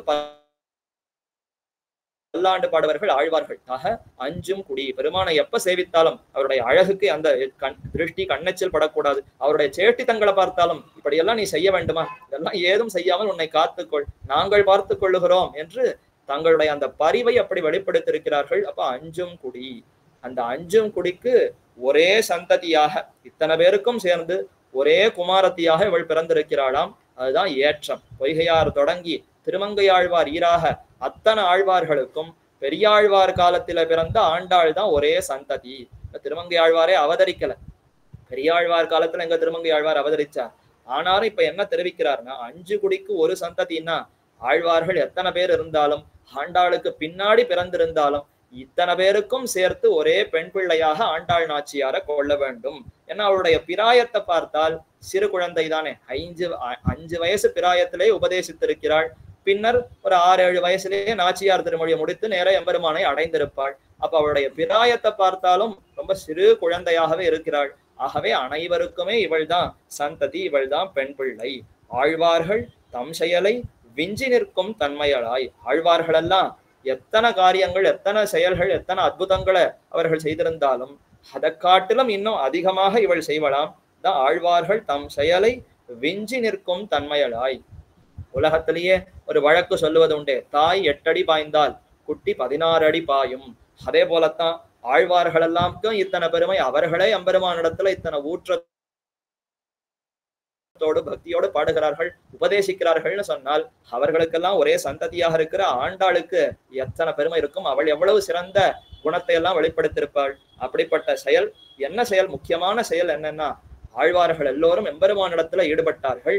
அதே சமயத்துல பாகவத பிரபாவம், ஆச்சாரிய பிரபாவத்தையும் வெளிப்படுத்தியிருக்கிறார்கள். பயிலம் சுடரொளி மூர்த்தியை, மங்கைய கண்ணனை, பயில இனியனம் பார்க்கடல் சேர்ந்த பரமனை, பயிலும் திருவுடையார் எவரேலும் அவர் கண்டீர், பயிலும் பிறப்பிடைதோறும் எம்மையாளும் பரமரே என்று அந்த எம்பெருமான விடாது எம்பெருமானை மனதில இருத்தி எல்லா விதமான தொண்டுகளையும் செய்கின்ற தொண்டர்கள் அடியார்கள். அந்த அடியார்கள் எங்கெங்க இருக்கிறார்களோ அத்தனை அடியார்களும் எனக்கு சுவாமிகள். அந்த பாகவதர்களே எனக்கு தலைவர்கள். பெருமான் தலைவரா, பெருமானுடைய தொண்டர்கள் தலைவர்களான்னு கேட்டா பெருமான் தலைவர் தான். எப்ப பெருமானுக்கு அருகே இந்த தொண்டர்கள் நிற்கிறார்களோ அந்த சமயத்துல தொண்டர்கள் தான் எனக்கு தலைவர்கள். தொண்டர்களோட தான் எனக்கு சேர்த்தி வேண்டும். அடியார்கள் குழாங்களை உடன் கூடுவது என்று கொலோ. வைகுந்தத்துக்கு போய் பெருமான் அனுபவிக்க வேண்டுமான்னு சொன்னால் பெருமான அப்புறம் அனுபவிக்கலாம். வைகுந்தத்துல இருக்கிற நித்திய சூரிகள், அங்க இருக்கிற அந்த முக்தாத்மாக்கள், பெரியோர்கள், ஞானிகள், அவர்களோடு சேர வேண்டுமே. அங்க இருக்கிற அந்த குழாம், வைகுந்தத்தில் இருக்கிற அந்த குழாமோடு ஒன்றாக சேர்ந்து கலந்து அனுபவிக்க வேண்டும். இதுதான் விருப்பம்னு ஆழ்வார் தெரிவிக்கிறார். அப்ப பாகவதர்கள் உயர்ந்தவர்கள், அவர்கள் இருப்பதினால தான் நமக்கு சத்வகுணமே வளர்கிறது. அவர்களோட சம்பாஷணம் வைத்துக் கொள்ள வேண்டும், அவர்களோடு நல்லுறவு, எப்பொழுதுமே ஒரு சம்பந்தம் தொடர்பு இருக்க வேண்டும். அப்படி இருக்க இருக்கதான் நமக்கு ஞானம் வளர்கிறது, பக்தி வளர்கிறது. மேலே இந்த உலகத்துல கலக்குவதற்குன்னு பல பேர் இருக்கிறார்களே, நம்முடைய உறவுக்காரர்களே நமக்கு நிறைய உபதேசம் செய்து, இப்படி எல்லாம் நீ கோவிலுக்கு செல்வது, மற்றையோரோட செல்வது, நல்ல திருநாமம் தரிப்பது, இப்படி எல்லாம் இருப்பது உனக்கு தகாது, எங்களை மாதிரி நடந்துகோன்னு அவர்கள்லாம் அடிக்கடி வந்து உபதேசிப்பார்கள். அந்த சமயத்துல நமக்கு கூட தோணும், இத்தனை வருஷம் நாம இப்படி எல்லாம் இருந்து என்ன சுகத்தை கண்டோம், இவன் நன்னா இன்னும் சம்பாதிக்கிறான், நன்னா சுகமா இருக்கானே, அவனுக்கு மேல மேல நன்மை நடக்கிறதே, நமக்கு ஒன்றும் நன்மை நடக்கலையே என்று கூட சிந்திக்க தோன்றும். ஆனால் அந்த சமயத்திலே இந்த பாகவதர்கள் நல்ல சத்தான அடியார்கள் அருகே இருந்தால் என்ன நன்மை? உடலுக்குத்தான் எல்லா நன்மையுமே தவிர ஆத்மாவுக்கு இத்தால என்ன நன்மை? உடலுக்கு இன்னைக்கு நன்மை கிட்டுற மாதிரி இருக்கும், நாளைக்கே அது ஆபத்துல கொண்டு போய் விடும் என்று பகுத்து அறிவை ஊட்டி நல்ல ஞானத்தை கொடுத்து நம்மை வழிநடத்துகிற பாகவதர்களோடு ஒரு சங்கம் தொடர்பு எப்பொழுதும் வேண்டும். பாகவதர்களுக்கு என்ன பெருமை, ஆச்சாரியருக்கு என்ன பெருமைங்கிறதெல்லாம் ஆழ்வார்களும் உபதேசித்தார்கள். ஆனா தொடக்கத்திலேயே உபதேசிக்கவில்லையே. பயிலும் சுடரொளி மூர்த்திங்கிறது எங்க வருகிறது அந்த பாசுரம்னா, 3ஆம் பத்துல 7வது திருவாய்மொழி ஆழ்வார் திருவருத்தம் தொடங்கி திருவாசிரியம் தொடங்கி அதுக்கப்புறம் பெரிய திருவந்தாதி முடித்து பின்னர் திருவாய்மொழியிலும் வந்து 3ஆம் பத்தில 7ஆம் திருவாய்மொழியாக உபதேசித்திருக்கிறார்னு சொன்னால், அதுவரைக்கும் அவர் நிறைய கண்ணன் எம்பெருமானத்தான் அனுபவித்திருக்கிறார். அப்ப நாம முக்கியமா தெரிந்து கொள்ள வேண்டியது பாகவதர்கள் பிரபாவத்தை தெரிந்து கொள்ள வேண்டும்னா அதை எங்கேயோ பின்னர் உபதேசித்திருக்கிறார். ஆனா ஆண்டாளுக்கு அப்படியெல்லாம் ஆகவே ஆகாது. முதற்கண் பெருமான அனுபவிக்கணும்னு சொன்னாலே நீராட போதுவீர் போதுமினோ நேரிழையீர் சீர்மல்கும் ஆய்ப்பாடி செல்வ சிறுமீர்கள் கூர்வேல் கொடுந்தொழிலன் நந்தகோபன் குமரன். பாசுரத்துல முதல்ல யார பத்தி தெரிவிக்கிறார்? மார்கழி திங்கள் மதி நிறைந்த நன்னாளால் நீராட போதுவீர் போதுமினோ நேரிழையீர் என்று பாகவதர்களை எல்லாம் அழைத்து அவர்களுக்கு இருக்கிற பெருமையை முதற்கண் தெரிவித்து பின்னர் கூர்வேல் கொடுந்தொழிலன் நந்தகோபன் குமரன் ஏறார்ந்த கண்ணி யசோத இளம் சிங்கம் என்று பெருமானையே பின்னர் தான் தெரிவிக்கிறாள். அப்ப வங்கக்கடல் கடைந்த மாதவனை கேசவனை திங்கள் திருமுகத்து சே இழையார் சென்று இறைஞ்சி. சே இழையார் சிறந்த பாகவதர்கள், நல்ல ஒளி வீசுகின்ற தேஜஸ் ஞானத்தோடு கூடியிருக்கிற அடியார்கள் அத்தனை பேரும் திரண்டோம், ஒன்று திரண்டு போய் கண்ணனை அனுபவித்தோம்னு முடிக்கிறாள் திருப்பாவையிலே. இதே போல நாச்சியார் திருமொழி இறுதியிலும் கண்டோமே, அந்த விருந்தாவனத்தை எம்பெருமானை கண்டோமேன்னு பல அடியார்களும் ஒன்றாக திரண்டு இந்த கண்ணனை எங்கேயாவது சேவித்தீர்களான்னு கேட்க, இதோ இங்கு சேவித்தோம் அங்கு சேவித்தோம்னு அப்படி அந்த அனுபவமாகவே தெரிவிக்கிறாள். அப்ப எப்ப பெருமான அனுபவிப்பதுன்னு சொன்னாலும் அடியார்களோடு சேர்ந்து அனுபவித்தல். அடியார்கள் தான் நமக்கு தலைவர்கள், பாகவதர்கள் தான் நமக்கு சுவாமிகள். அவர்களை பின்பற்றி அவர்களோடு துணையாக போனால்தான் பகவத் அனுபவமே நமக்கு கிட்டும் என்கிற இந்த அர்த்தத்தை ரொம்ப தெளிவாக உபதேசித்திருக்கிறாள். அதுவும் பாசுரத்தினுடைய தொடக்கத்திலிருந்து இறுதி வரைக்கும் விடாமல் கூறியிருக்கிறாள். தெளிவாக, ரொம்ப மறைத்து நுட்பமாக எல்லாம் பேசவில்லை, சட்டென்று அனைவருக்கும் புரியும் விதத்திலே உபதேசித்திருக்கிறாள். இப்படிப்பட்ட பெருமை, அதுவும் சிறு பிராயம் 5 வயதிலேயே உபதேசித்திருக்கிறாள்னா இது எல்லாமே ஆழ்வார்கள் தம் செயலை விஞ்சி நிற்கும் தன்மையலாய். ஆழ்வார்களை காட்டிலும் பெரியாழ்வாருக்கு ஏற்றம் அதிகம். என்ன, பெரியாழ்வார் பொங்கும் பரிவோடு கூடியிருந்தார். அந்த பெரியாழ்வாரை கூட ஒரு தட்டு கீழே இறக்கிடலாம். பெரியாழ்வாரையும் ஆண்டாளையும் ஒப்பிட்டு பார்த்தால் ஆண்டாள் தான் மலை போல இருப்பாளாம். பெரியாழ்வார்ங்கிறவர் அந்த மலைக்கு தாழ்வாரத்துல கீழே இருக்கிற சிறு கூழாங்கல்லை போல, அவ்வளவுதான் பெரியாழ்வாருடைய ஸ்தானம் என்று கூறிவிடலாம்னு பெரியவாச்சான் பிள்ளை திருப்பாவையினுடைய தொடக்கத்திலேயே அற்புதமாக விவரிக்கிறார். அப்படிப்பட்ட பெருமை 5 குடிக்கொரு சந்ததியாய் ஆழ்வார்கள் தம் செயலை விஞ்சி நிற்கும் தன்மையலாய். பிஞ்சாய் பழுத்தாளை, பிஞ்சிலேயே பழுத்து விட்டது. ஒரு பழம் வரணும்னா எவ்வளவு நேரம் காத்து கொண்டிருக்கணும்? முதல்ல விதைய போடணும், அது முளைத்து செடி வளரணும், அதுல இலையா முதல்ல துளிர் வரணும், பின்னர் அதுல புஷ்பம் பூக்கணும், அந்த புஷ்பம் எத்தையும் கொத்திண்டு போகாமல் அதுல பிஞ்சு வரணும், அந்த பிஞ்சு காயாகணும், காய் பழுத்து பழம் இனிமையாக இருக்கணும். சிலதுல பழம் கூட வந்திருக்கும், ஆனா அது இனிமையா இருக்குமான்னா இனிமை கூட அதுல இருக்காது. ஆனால் இப்ப ஆண்டாள் எப்படி இருக்கிறாள்னா, பிஞ்சாய் பழுத்தாலை, தான் அவதரிக்கும் பொழுதே அந்த நல்ல நறுமண வாசனையோட அவதரித்திருக்கிறாள். ஒரு திருத்துழாய் செடி அது பூமியிலிருந்து அப்படி துளிர் விடும் பொழுதே எப்படி பிறக்கும்னா தன்னுடைய அந்த நறுமணத்தோடு பிறக்குமா. இதுதான் திருத்துழாய்க்கு இருக்கிற பெருமை. மற்ற செடிகளுக்கெல்லாம் அது துளிர் விட்டு முளை வரும் பொழுதே அதனுடைய வாசனை அதுல இருக்குமான்னா இருக்காது. ஆனா இந்த திருத்துழாய் மட்டும் பூமியிலிருந்து அப்படி வெளியில வரும் பொழுதே அந்த திருத்துழாய் நாற்ற துழாய் முடி நாராயணன்னு தெரிவிக்கிறாளே ஆண்டாள். அதற்குன்னு இருக்கிற அந்த நறு நாற்றம் அந்த வாசனையோடு தான் துளசி செடியை அங்குரிக்கும் முளைவிடும்னு தெரிவிக்கிறார்கள். அதே போல இந்த பூமி பிராட்டியும் அவதரிக்கும் பொழுதே கிருஷ்ண பக்தி ஆச்சாரிய பக்தி பாகவதர்களுடைய பெருமையை அறிந்தவளாய் அந்த ஞானத்தோடே பிறந்திருக்கிறாள். பிஞ்சாய் பழுத்தாளை, பிஞ்சிலேயே அந்த பழத்துக்கு உண்டான இனிமை அந்த போக்கியத்துவம் அது இவளிடத்துல அமைந்திருந்ததாம். பிஞ்சாய் பழுத்தாளை ஆண்டாளை. இதற்கு முன் பாசுரத்துல பெரியாழ்வார் பெண் பிள்ளையாக பிறந்ததினாலேயே ஆண்டாள்னு தெரிவித்தாள். சரி, பிறந்திருந்தாலும் நமக்கு உபதேசிக்க வேண்டுமே, அப்படி உபதேசித்த பிற்பாடுதானே அவளுடைய பெருமையே நமக்கு தெரியும். ஆண்டாள் பிறந்திருந்தாள், பெரியாழ்வாருக்கு அனுபவம் ஏற்பட்டது, நன்கு வளர்ந்தாள், கொண்டு போய் கல்யாணம் பண்ணி கொடுத்தார், ரங்கநாதோட சேர்ந்தார்னு சொன்னால் நமக்கு அந்த அவளுடைய உபதேசமே கிட்டவில்லைன்னு சொன்னால் அவள் ஆண்டாள்ங்கிறது நமக்கு எப்படி தெரியும்? அப்ப அவளுடைய உபதேசம் அவளுடைய இந்த தன்மைகளாலேயே ஆண்டாள் நம்ம அத்தனை பேரையும் ஆட்சி புரிகின்ற தலைவியாக இருக்கிறாள். ஆண்டாளை பத்தியுடன் நாளும் வழுத்தாய் மனமே மகிழ்ந்து. பத்தினா இந்த இடத்துல பக்தி, பத்துடை அடியவர் எளியவன் என்று நம்மாழ்வார் உபதேசிக்கிறார். பகவான் பக்தியோட, அதாவது அன்போடு இருப்பவர்கள், பக்தியோடு இருப்பவர்களுக்கு மிகவும் எளியவன், ரொம்ப எளியவன் தான். ஆனாலும் என்ன செய்வான் ஏது செய்வான்னு தெரியாதே. மதில் மேல் பூனைன்னு ஒண்ணு சொல்வதுண்டு. ஒரு மதிலுக்கு மேல பூனை இருந்ததுன்னா இந்த பக்கம் தாவுமா அந்த பக்கம் தாவுமா சொல்ல முடியாது. பூனைக்கு புத்தி எப்படி போதோ, எந்த பக்கம் அதுக்கு இறை இருக்கோ அந்த பக்கம் தாவிடும். அதே மாதிரி இப்ப பகவானும் மதில் மேல் பூனை தான். நம்ம இடத்துல ரொம்ப அன்போடு இருப்பார், நாமும் பெருமான இடத்துல அன்போடு இருக்கலாம். எல்லாத்தையும் பார்த்துட்டு கடைசியில நம்ம இடத்துல நிறைய அனாதி காலமான கர்மத்துல ஒரு க்ஷணம் பெருமானுடைய பார்வை விழுந்ததுன்னு சொன்னால் இத்தனை அழுக்கா இத்தனை குற்றமா, ஒன்னெல்லாம் நான் என்னோட சேர்த்துக்க மாட்டேன், போயிட்டு வான்னு அனுப்பி விடலாம். தெரியாது என்ன நடக்கும்னே தெரியாது, நமக்கு புத்தி எப்படி போகும்னு தெரியாது. அப்ப பெருமானை மற்றும் பற்றினால் சந்தேகம்தான். ஆனா பெருமானுடைய அடியவர்களான ஆழ்வார்கள், ஆழ்வார்களுடைய உபதேசத்தை பின்பற்றுகின்ற ஆச்சாரியர்கள், ஆச்சாரியர்களுடைய தொண்டர்கள் என்று இந்த வரிசை கிரமத்தில இவர்களை பற்றி பெருமானை பற்றினோம்னு சொன்னால் பெருமான் கைவிடவே மாட்டான். அந்த பெருமானால நிகிரகம்ங்கிறத காட்டவே முடியாது. ஆக அப்படிப்பட்ட அந்த பிராட்டி அதைத்தான் இதெல்லாம் ஆண்டாள் நன்கு உபதேசித்து, ஆகவே பெருமானை பற்றும் பொழுது அடியார்களோடு சேர்ந்துதான் பற்ற வேண்டும் என்றெல்லாம் உபதேசித்திருக்கிறாள். இப்படி உபதேசித்திருக்கிறாள்னா அப்படிப்பட்ட ஆண்டாள் இடத்துல நமக்கு எத்தனை பக்தி, எத்தனை ஒரு அன்பு ஏற்பட வேண்டும். நமக்காக தம்முடைய சிரமத்தை பாராமல் அவதரித்திருக்கிறாள். ஆழ்வார்களுக்கு ஒரே பெண் பிள்ளையாக அவதரித்திருக்கிறாள். ஒரே பெண் பிள்ளைன்னு சொன்னால் அத்தனை சீதனமும் அவளுக்குத்தான் வரும்.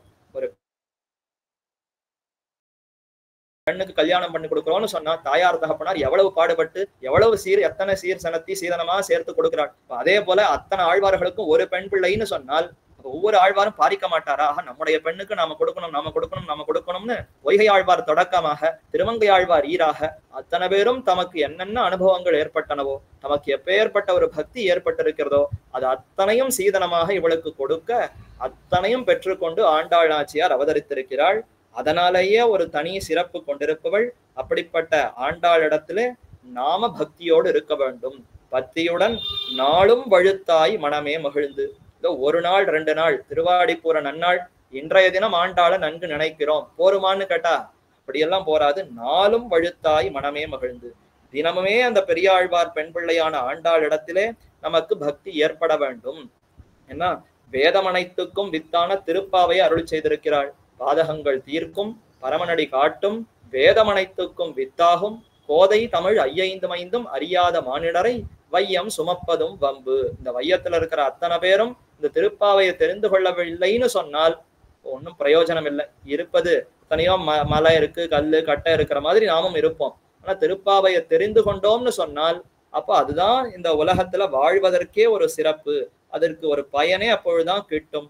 அப்படிப்பட்ட உயர்ந்த திருப்பாவையை கொடுத்திருக்கிறாள். அந்த திருப்பாவையில என்ன கூறியிருக்கிறாள் அதைத்தான் வராக பெருமானிடத்துல உபதேசமாக கேட்டு பெற்றார்னு பார்த்தோமே. இதை அனந்தாழ்வான்கிற ஆச்சாரியர் சித்திரை மாசம் சித்திர நட்சத்திரத்துல அவதரித்தவர். சுவாமி ராமானுஜருடைய சிஷ்யர். திருமலையில இருந்து கொண்டு எம்பெருமானுக்கு புஷ்ப கைங்கரியத்தை செய்தார். அவரையும் இன்று தினம் ஸ்மரிக்க வேண்டும். ஏன்னா திருவாடிப்பூர தினத்தன்றுதான் அனந்தாழ்வான் பரமபதம் அடைந்தார் என்று இது குரு பரம்பரை முதலான நூல்களிலே கூறப்பட்டிருக்கிற விஷயம். ராமானுஜருடைய நியமனப்படி திருமலையில இருந்து நித்திய புஷ்ப கைங்கரியத்தை செய்து கொண்டிருந்த அனந்தாழ்வான் அவர் பரமபதம் அடைந்த தினம் எதுனா அது திருவாடிப்பூர நன்னாள். அதனுடைய நினைவு அந்த ஸ்மாரகமாக இன்றும் பெருமானே அந்த அனந்தாழ்வானுடைய தோட்டத்துக்கு எழுந்தருளுகிறார். வருஷத்துக்கு 2 முறை திருமலையப்பன் அந்த அனந்தாழ்வான் தோட்டத்துக்கு எழுந்தருளுகிறார். ஒன்று பாக் சவாரி உற்சவம் என்பது புரட்டாசி மாச திருவோண பிரம்மோற்சவத்தினுடைய இறுதி நாள். 9 நாட்கள் பிரம்மோற்சவம். அதுல 10வது தினம் பாக் சவாரி உற்சவம் என்று நடக்கிறது. அன்றைய தினம் அனந்தாழ்வானை அதாவது அனந்தாழ்வான் பெருமானை துரத்தி கொண்டு போனார்ங்கிற ஒரு சரித்திரம் கேள்விப்பட்டிருக்கலாம். சிறு குழந்தையாக பெருமானே அந்த அனந்தாழ்வானிடத்துல சிறு விளையாட்டை காட்ட, அந்த சமயத்துல மிகுந்த கோபம் கொண்டு கையில இருக்கிற கடப்பாரை எடுத்துக்கொண்டு அந்த சிறுவனை நோக்கி ஓடினார். சிறுவனை அடிக்கணும்னு துரத்தி கொண்டு போனார். சிறுவன் அப்பிரதட்சணமாக சுத்தி கொண்டு கோயிலுக்குள்ளே சென்று மறைந்தான் என்று இது செய்தி. அந்த சிறுவன் யாருன்னா திருவேங்கடமுடையான் தான் அந்த சிறுவனாக வந்து விளையாடி இருக்கிறான். அதனால அதை நினைவு படுத்தும் விதத்திலே இன்றும் பெருமாள் அந்த பாக் சவாரி உற்சவத்துல அப்பிரதட்சணமா கோவில இடமிருந்து வலமாகத்தானே சுற்றணும். ஆனா இவர் வலமிருந்து இடமாக அப்பிரதட்சணமாக போய் அனந்தாழ்வான் தோட்டத்துக்குள்ள எழுந்தருளுகிறார். அங்கே ஒரு அழகான மகிழ மரம் இருக்கிறது. அந்த மகிழ மரம் தான் இன்றைய தினம் அனந்தாழ்வானே மகிழ மரமாக இருக்கிறாருங்கிறது ஒரு நம்பிக்கை. அதாவது அனந்தாழ்வான் அவர் பரமபதம் அடைந்த பிற்பாடு அந்த அனந்தாழ்வான் தோட்டத்திலேயே திருப்பள்ளிப்படுத்தலாம்னு பெருமான் உத்தரவு கொடுத்தார். மலையில இருந்து கைங்கரியம் பண்ணின வாச்சாரியர் நேரே ராமானுஜருடைய சிஷ்யர். அதனால இவருக்கு ஒரு பெருமை ஏற்பட வேண்டும்ங்கிறதுக்காக இவருக்கு திருமலையிலேயே இவ்விடத்திலேயே திருப்பள்ளிப்படுத்தலாம், ஒன்னும் குற்றம் இல்லைன்னு சொல்லி அந்த தோட்டத்திலேயே அங்கேயே அவருடைய சரம கைங்கரியம் எல்லாம் நடைபெற்றது. அங்கேயே ஆனது. அதற்கு பின்னர் அந்த இடத்திலேயே ஒரு மகிழ மரமாக அந்த அனந்தாழ்வானே மீண்டும் அவதரித்திருக்கிறார்னு சொல்றா போலே ஒரு மகிழ மரம் முளைத்தது. அந்த மரம் இன்றும் அமைந்திருக்கிறது. அவரே அனந்தாழ்வான் என்று கொண்டு இன்றும் அந்த பாக் சவாரி உற்சவத்துல பெருமான் அங்கே எழுந்தருளி மகிழ மரமாக இருக்கிற அனந்தாழ்வானுக்கு தம்முடைய ஸ்ரீஷடகோப மரியாதை மாலைகளை சாத்தி, திருப்பரியட்டம் பரிவட்ட வஸ்திரங்களை சாத்தி, திரு சந்தனத்தை சாத்தி, பின்னர்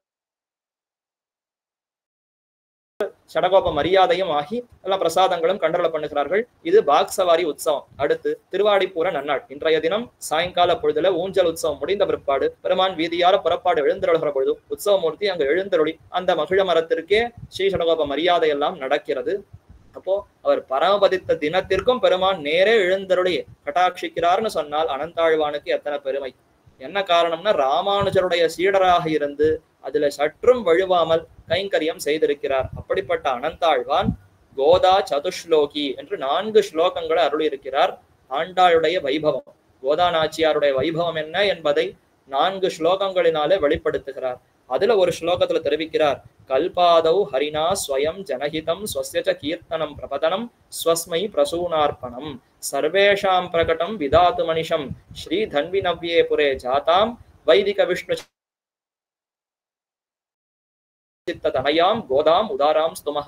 என்ன உதார குணம், வள்ளல் தன்மை கொண்டிருக்கிறார் கோதா நாச்சியார். அவளுக்கு நமஹா பணிகிறேன், அவருடைய திருவடிகளை பணிகிறேன். அவள் என்ன செய்தால், கல்பாதௌ ஹரிணா ஸ்வயம் ஜனஹிதம். ஹரி எம்பெருமான், ஸ்ரீயப்பதியான எம்பெருமான் ஹரி வராக அவதார சமயத்திலே அந்த எம்பெருமானை பணிந்து என்னுடைய குழந்தைகளெல்லாம் உஜ்ஜீவனம் அடைவதற்கு என்ன வழி என்று கேட்க ரொம்ப எளிய வழி இருக்கிறதே. ஸ்வஸ்ய கீர்த்தனம் பிரபதனம் ஸ்வஸ்மை பிரசூனார்ப்பணம். என்னையே கீர்த்திக்க சொல். பெருமான் தம்மை தொட்டு தெரிவிக்கிறார். ஸ்வஸ்ய கீர்த்தனம், என்னையே வாயார எப்பொழுதும் பாடச் சொல்.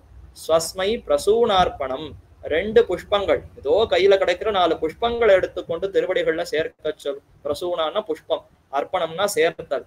4 புஷ்பங்களை பக்தியோடு பெருமானுடைய திருவடிகள்ல சேர்க்க சொல். ஸ்வஸ்ய கீர்த்தனம் பிரபதனம், பிரபதனம்னா விழுந்து வணங்குதல், பெருமானுடைய திருவடிகளை பணிந்து வணங்குதல். அப்ப ஸ்வஸ்ய கீர்த்தனம் பிரபதனம் ஸ்வஸ்மை பிரசூனார்ப்பணம், இந்த 3ஐ செய்தாலே போரும். அனைவருமே உயர்ந்த அந்த பரமபதத்தையே பெறலாம், சிறந்த சத்வகுணத்தோடு ஞானத்தை பெறலாம், பக்தியோடு இருக்கலாம் என்று உபதேசித்தார்.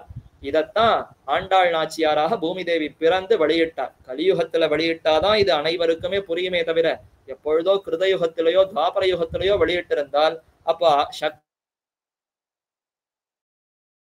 ஆற்றல் எல்லாம் அதிகம். நல்ல தியானம் செய்பவர்களிடத்துல போய் நீ தியானம் எல்லாம் செய்ய வேண்டாம், 2 புஷ்பத்தை கொண்டு போய் திருவடியில சமர்ப்பினா அவர்களுக்கு அது முனைப்பு வராது. ஏன்னா அவர்கள் புலன்களையே கட்டுப்படுத்தி தியானம் செய்வதற்கே முடிகிறவர்கள்னா அப்ப இதுல அவர்களுக்கு ஈடுபாடு வராது.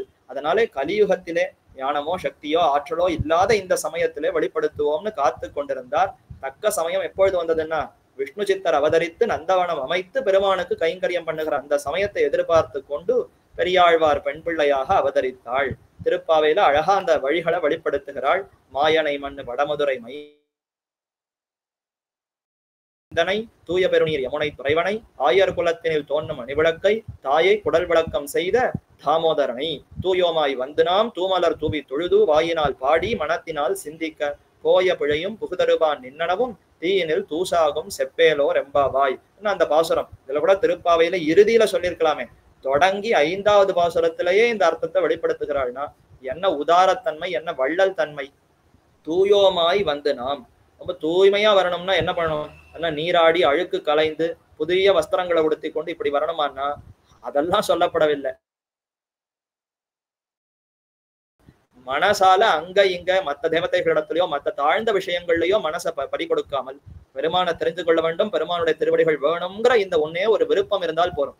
மற்றவத்துல விருப்பம் இல்லாமல் பெருமானிடத்துல மட்டும் விருப்பம் இருக்கிறதுன்னு சொன்னா அதுதான் தூய்மை.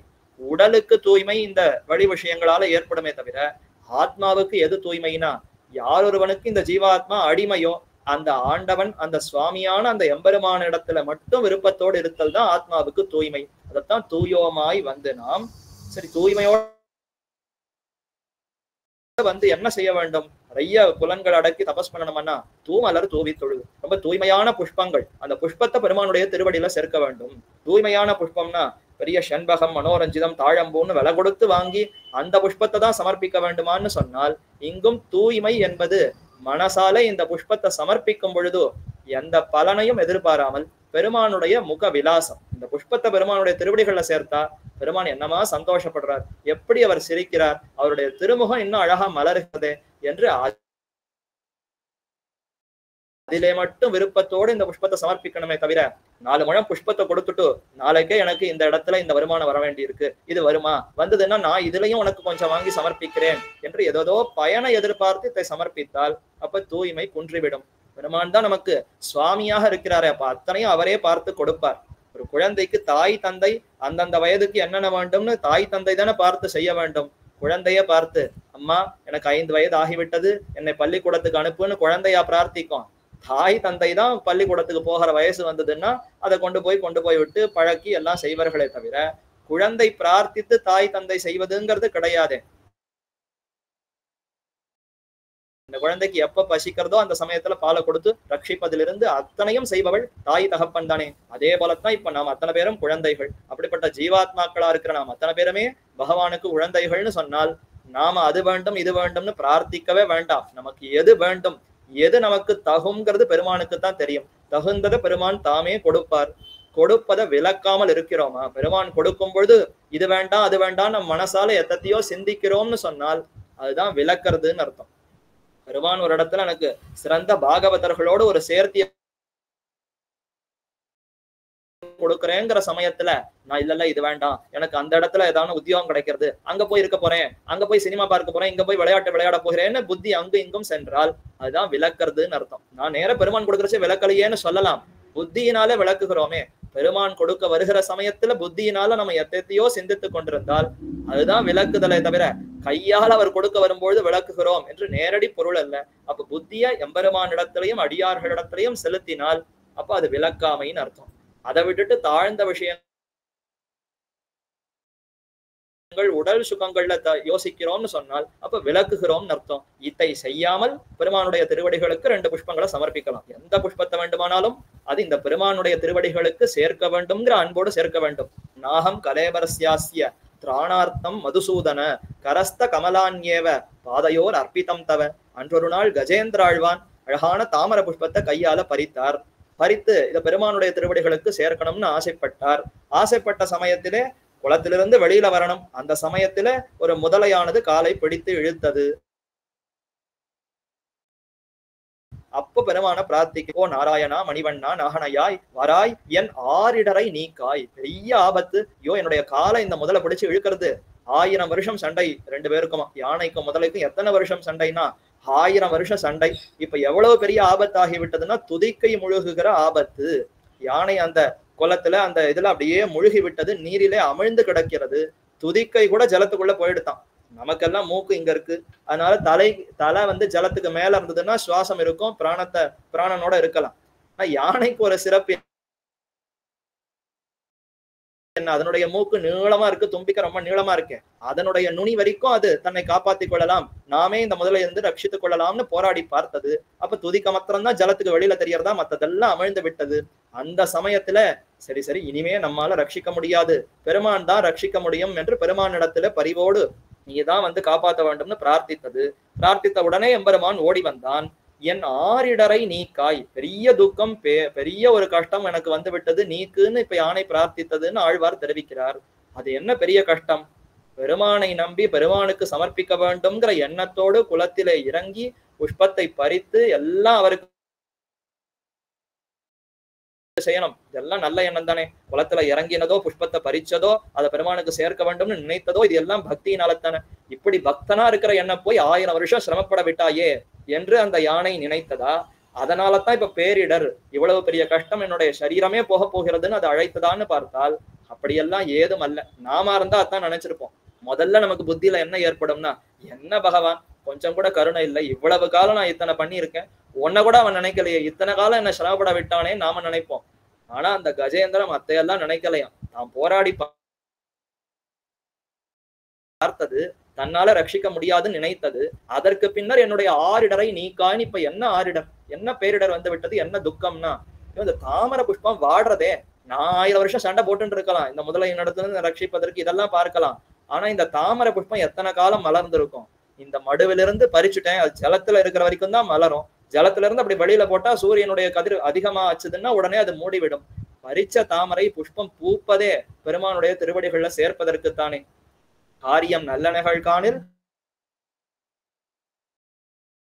அவைகாணில் எம் கண்ணனுக்கு என்று இந்த உலகத்துல எது எது நன்மையோ, எது எது சிறந்ததோ அது அத்தனையும் பெருமானுக்கு சமர்ப்பிக்க வேண்டும். இந்த தாமரை புஷ்பம் ரொம்ப சிறந்த ஒரு புஷ்பம், இதை பெருமானுக்கு சமர்ப்பிக்க வேண்டும்னு பறிச்சிருக்கேன். அது இப்ப வாடி வதங்குவதற்குள்ளே அந்த புஷ்பம் வீணாக போவதற்கு முன்பாக பெருமானுடைய திருவடிகள்ல போய் சேர வேண்டும். ஏன்னா அது படைக்கப்பட்ட பிரயோஜனம் பெருமானுடைய திருவடியை அடைவது. நான் படக்க பறிக்கிறேன், சமர்ப்பிக்கிறேன்னு பறிச்சுட்டு இப்ப அதை கெடுத்து அதனால ஒரு பெரிய கஷ்டம் வரக்கூடாது. இதுதான் பேரிடர், ரொம்ப ஆரிடர்னு தெரிவித்து இந்த தாமரை வாடுவதற்கு முன்பு பெருமானுடைய திருவடிகள்ல சேர்க்க வேண்டும் என்னதான் அந்த யானை விரும்பியதாம். அப்ப தம்முடைய அந்த சரீரம் இவ்வளவு பெரிய ஆபத்துல இருக்கே, எனக்கு பிராணன் போக போகிறதே, என்னை காப்பாத்துங்கிறதுக்காக பெருமானை அழைக்கவில்லை. அதான் நாகம் கலேபரஸ்யாஸ்ய திராணார்த்தம். கலேபரம்னா சரீரம், இந்த சரீரத்தை ரட்சிக்க வேண்டும்னு யானை கூப்பிடவில்லையா. கரஸ்த கமலான் ஏவ, தன்னுடைய கைகளிலே பறித்த அந்த கமலத்தை பாதையோர் அர்ப்பிதம் தவ, பெருமானுடைய தாமரை போன்ற திருவடிகளுக்கு சேர்க்க வேண்டும்னு தான் கஜேந்திரன் ஆசைப்பட்டது. அதைத்தான் தூய்மை தூய்மைன்னு தெரிவிக்கிறார்கள். அப்ப தூயோமாய் வந்தோம், தூமலர் தூவி தொழுது, வாயினால் பாடி மனத்தினால் சிந்திக்க. வாய் கொடுத்த பிரயோஜனம் பெருமானுடைய நாமங்களை சொல்லுவதற்கு, கைகள் கொடுத்தது பெருமானுடைய திருவடிகளுக்கு புஷ்பத்தை சமர்ப்பிக்க, மனசு எதற்குன்னா அதுவும் பகவானை சிந்திப்பதற்கு. இந்த சரீரம் ஆத்தியங்களு தர்ம சாதனம் என்று இந்த சரீரம் கொடுக்கப்பட்டதே தர்மத்தை செய்வதற்கு. எது தர்மம்னா பெருமானை சிந்தித்து பெருமானுடைய திருவடிகளுக்கு புஷ்பங்களை சமர்ப்பித்து இந்த வாயால பெருமானுடைய புகழ், பெருமானுடைய நாமங்களை பாடுவதுதானே இந்த சரீரம் கொடுத்த முக்கியமான ஒரு பிரயோஜனம். ஆகையினாலே அந்த பயனை அடையுமாறு நாம் செய்ய வேண்டும். இதை செய்தாலே பெருமான் திருப்திப்பட்டு விடுகிறான். வாயால பெருமானுடைய நாமங்களை சொன்னா போறோம், மிகுந்த சந்தோஷமா. கெடுமிடராயவெல்லாம் கேசவா என்ன, நாளும் கொடுவினை செய்யும் கூத்தின் தமர்களும் குறுகெல்லார் என்று ஆழ்வாரும் தெரிவிக்கிறார். அப்ப நாமங்களை சொல்ல சொல்ல நம்முடைய அத்தனை கஷ்டங்களும் நீங்குகின்றன, பெருமான் நீக்குகிறார். அத்தனை அன்போடு நம்மிடத்துல அருளுகிறார். மனசால எம்பெருமான சிந்திக்க சிந்திக்க, இந்த மனசுல தானே ரஜோகுணம் தமோகுணம் இருக்கு. நாம நிறைய நல்ல வழியில சிந்திப்போம், எப்படி நாம நல்லவனாகலாம், எப்படி நல்லவனாகலாம்னு எத்தனையோ வழியில சிந்திப்போம். ஆனா இந்த மனசாலத்தான் நல்லவனாக ஆக முடியும். ஆழ்வார் தெரிவிக்கும் பொழுது சித்த வேண்டா சிந்திப்பே அமையும்னு சொல்ற. பெரிய பெரிய காரியத்தை எல்லாம் செய்ய வேண்டாம், இந்திரியங்களை அடக்குகிறேன்னு கஷ்டப்பட வேண்டாம், அதெல்லாம் அப்புறம், அதெல்லாம் முடியும் பொழுது செய்து கொள்ளலாம். முதல்ல என்ன செய்ய வேண்டும்னா மனதால சிந்திக்க வேண்டும். சிந்தித்தல்ங்கிறது யார் வேணா சிந்திக்கலாமே, இன்னார் இணையாருங்கிற ஒரு வேறுபாடு இல்லாமல் குழந்தை முதல் பெரியவரை வரை, உடல் அதாவது முதியவர்கள் வரை, இளையவர்கள் வரை, அதே மாதிரி உடல் அங்கஹீனமோ அங்கம் நன்றாக இருப்பவர்களோ எப்படி இருப்பவர்களும் சிந்திக்கலாமே. அந்த சிந்தனையினாலே எம்பெருமான் மகிழ்கிறான். அப்ப சிந்திப்பே அமையும்னு காட்டினாரே, அதைத்தான் இங்க ஆண்டாளும் மனதினால் சிந்திக்க. இந்த மனது கொடுக்கப்பட்டதே பெருமானுடைய அந்த அழகு, அவருடைய குணங்களை சிந்திக்க. இப்படி சிந்தித்தாலே பெருமான் நம்மை அனுகிரகிக்கிறான். இதுதான் எளிய வழி. கலியுகத்துக்குன்னு அமைந்திருக்கிற வழி என்னன்னா தூமலர் தூவி தொழுது வாயினால் பாடி மனத்தினால் சிந்திக்க. இந்த மூன்றை செய்யவே மற்றதெல்லாம் தன்னடையே வரும். சத்வகுணம் வளரும், ஆத்ம குணங்கள் வளரும், ஞானம் வளரும், பக்தி வளரும். அதெல்லாம் பெருமானே நமக்கு வளர்த்து கொடுப்பார். ஆனா முதல்ல என்ன இருக்கணும்னா பெருமானை பத்தி அறிந்து கொள்ள வேண்டும். அவர்தான் இருக்கிறதுலேயே உயர்ந்தவர், என்னுடைய ஆத்மாவிற்கும் அவருக்கும் தான் தொடர்பு, அவருக்கு நான் அடிமை என்ற இந்த எண்ணத்தோடு பெருமானை அணுகி ஆச்சாரியனை அணுகி உபதேசங்களை பெற்று தூமலர் தூவி தொழுது வாயினால் பாடி மனதினால் சிந்திக்க சிந்திக்க சிந்திக்க தன்னடையே இந்த ஞானமானது மலரும். எந்த மனசில அழுக்கு இருந்ததோ அந்த அழுக்கு தானாக களையப்பட்டு நமக்கு சத்வகுணம் வளரும். இதையெல்லாம் ஆண்டாள் நாச்சியார் ரொம்ப எளிய விதத்திலே உபதேசித்திருக்கிறார். அதனால்தான் ஆழ்வார்கள் தம் செயலை விஞ்சி நிற்கும் தன்மையலா என்று சொல்லி பிஞ்சாய் பழுத்தாளை ஆண்டாளை பத்தியுடன் நாளும் வழுத்தாய். இவ்வளவு உபதேசிச்ச ஆண்டாள் இடத்துல நமக்கு என்ன ஒரு கிருத்தஜதா உணர்வு எப்படி காட்ட வேண்டும்னா தினமுமே அவளுடைய திருவடிகளை வாழ்த்த வேண்டும். இவள் மட்டும் இப்படி அவதரித்து உபதேசிக்கவில்லைன்னா நமக்கு இன்னைக்கு ஞானம் வந்திருக்குமா, நமக்கு பக்தி ஏற்பட்டிருக்குமான்னா ரொம்ப சிரமம் ஆயிற்று. அப்படிப்பட்ட சிரமம் இல்லாமல் தான் உபதேசித்திருக்கிறாள். நாளும் வழுத்தாய், நித்திய கர்மம் போல தினமும் பிராட்டியினுடைய கோதை நாச்சியாருடைய திருவடிகளை பணிந்து வணங்க வேண்டும். இதற்காகத்தான் ஆச்சாரியர்களை என்ன வழக்கம் ஏற்படுத்தியிருக்கிறார்கள்னா ஒவ்வொரு திருமாளிகையோ மட்டமோ அவரவர்கள் கிரகமோ சந்நிதியோ எந்த இடத்திலையும் பெருமானுக்கு தினப்படி என்ன சேவிக்கிறார்கள், திருப்பல்லாண்டு, திருப்பாவை, கூட அதாவது திருப்பள்ளி எழுச்சி, இந்த மூன்றும் தான் சேவிக்கிறார்கள். அதிலேயும் திருப்பாவைன்னு சொன்னா பலருக்கும் தெரியும்.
உபதேசித்திருக்கிற இந்த திருப்பாவைக்கு இருக்கிற பெருமை இதையெல்லாம் நினைத்து பார்த்து நாளும் வழுத்தாய் மனமே மகிழ்ந்து ரொம்ப சந்தோஷமா இந்த மனதானது மகிழ்ச்சியோடு திருவடிகளை வாழ்த்த வேண்டும்.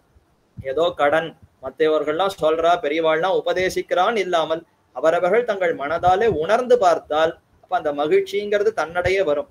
நாம எதையுமே ஒருத்தர் மற்றொருவர் வற்புறுத்தி செய்கிறோம்னு சொன்னால் அவருக்காக செய்யறேன் இவருக்காக செய்யறேன்னா மகிழ்ச்சி வராது. ஆனா நமக்கே அது உணர்வு ஏற்பட்டதுன்னு சொன்னால் ஆஹா நமக்கு இப்படி ஒரு பாக்கியம் கிட்டி இருக்கிறதேன்ற அந்த மகிழ்ச்சி தன்னடையே வரும். அதைத்தான் மணவாள மாமணிகளும் தெரிவித்து ஆக இப்படிப்பட்ட ஆண்டாள் நாச்சியார் இடத்திலே மகிழ்ந்து பக்தியை செய்ய வேண்டும்னு தெரிவிக்கிறாள். நாமும் அதே போல இந்த திருவாடிப்பூர நன்னாள்ல இன்று ஒன்று கூடியிருக்கிறோம். ஆண்டாள் நாச்சியாருடைய வைபவத்தை சிறிது இதன் மூலமாக அனுபவித்திருக்கிறோம்.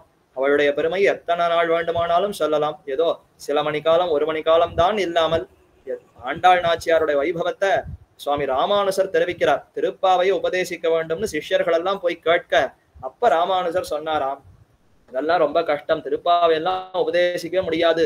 திருப்பல்லாண்டுக்கு ஆள் கிடைக்கலாம், திருவாய்மொழிக்கு ஆள் கிடைக்கலாம், பெரிய திருமொழிக்கு ஆள் கிடைக்கலாம், திருப்பாவைக்கு ஆளே கிடைக்க முடியாது. ஏன் என்ன காரணம்னா ஆண்டாள் ஒருத்தி சொல்லலாம், ஆண்டாள் ஒருத்தி அனுபவிக்கலாமே தவிர மத்தையவர்கள் யாருக்குமே இந்த திருப்பாவையை சொல்லுவது உபதேசிப்பதற்கு கூட தகுதி இல்லை.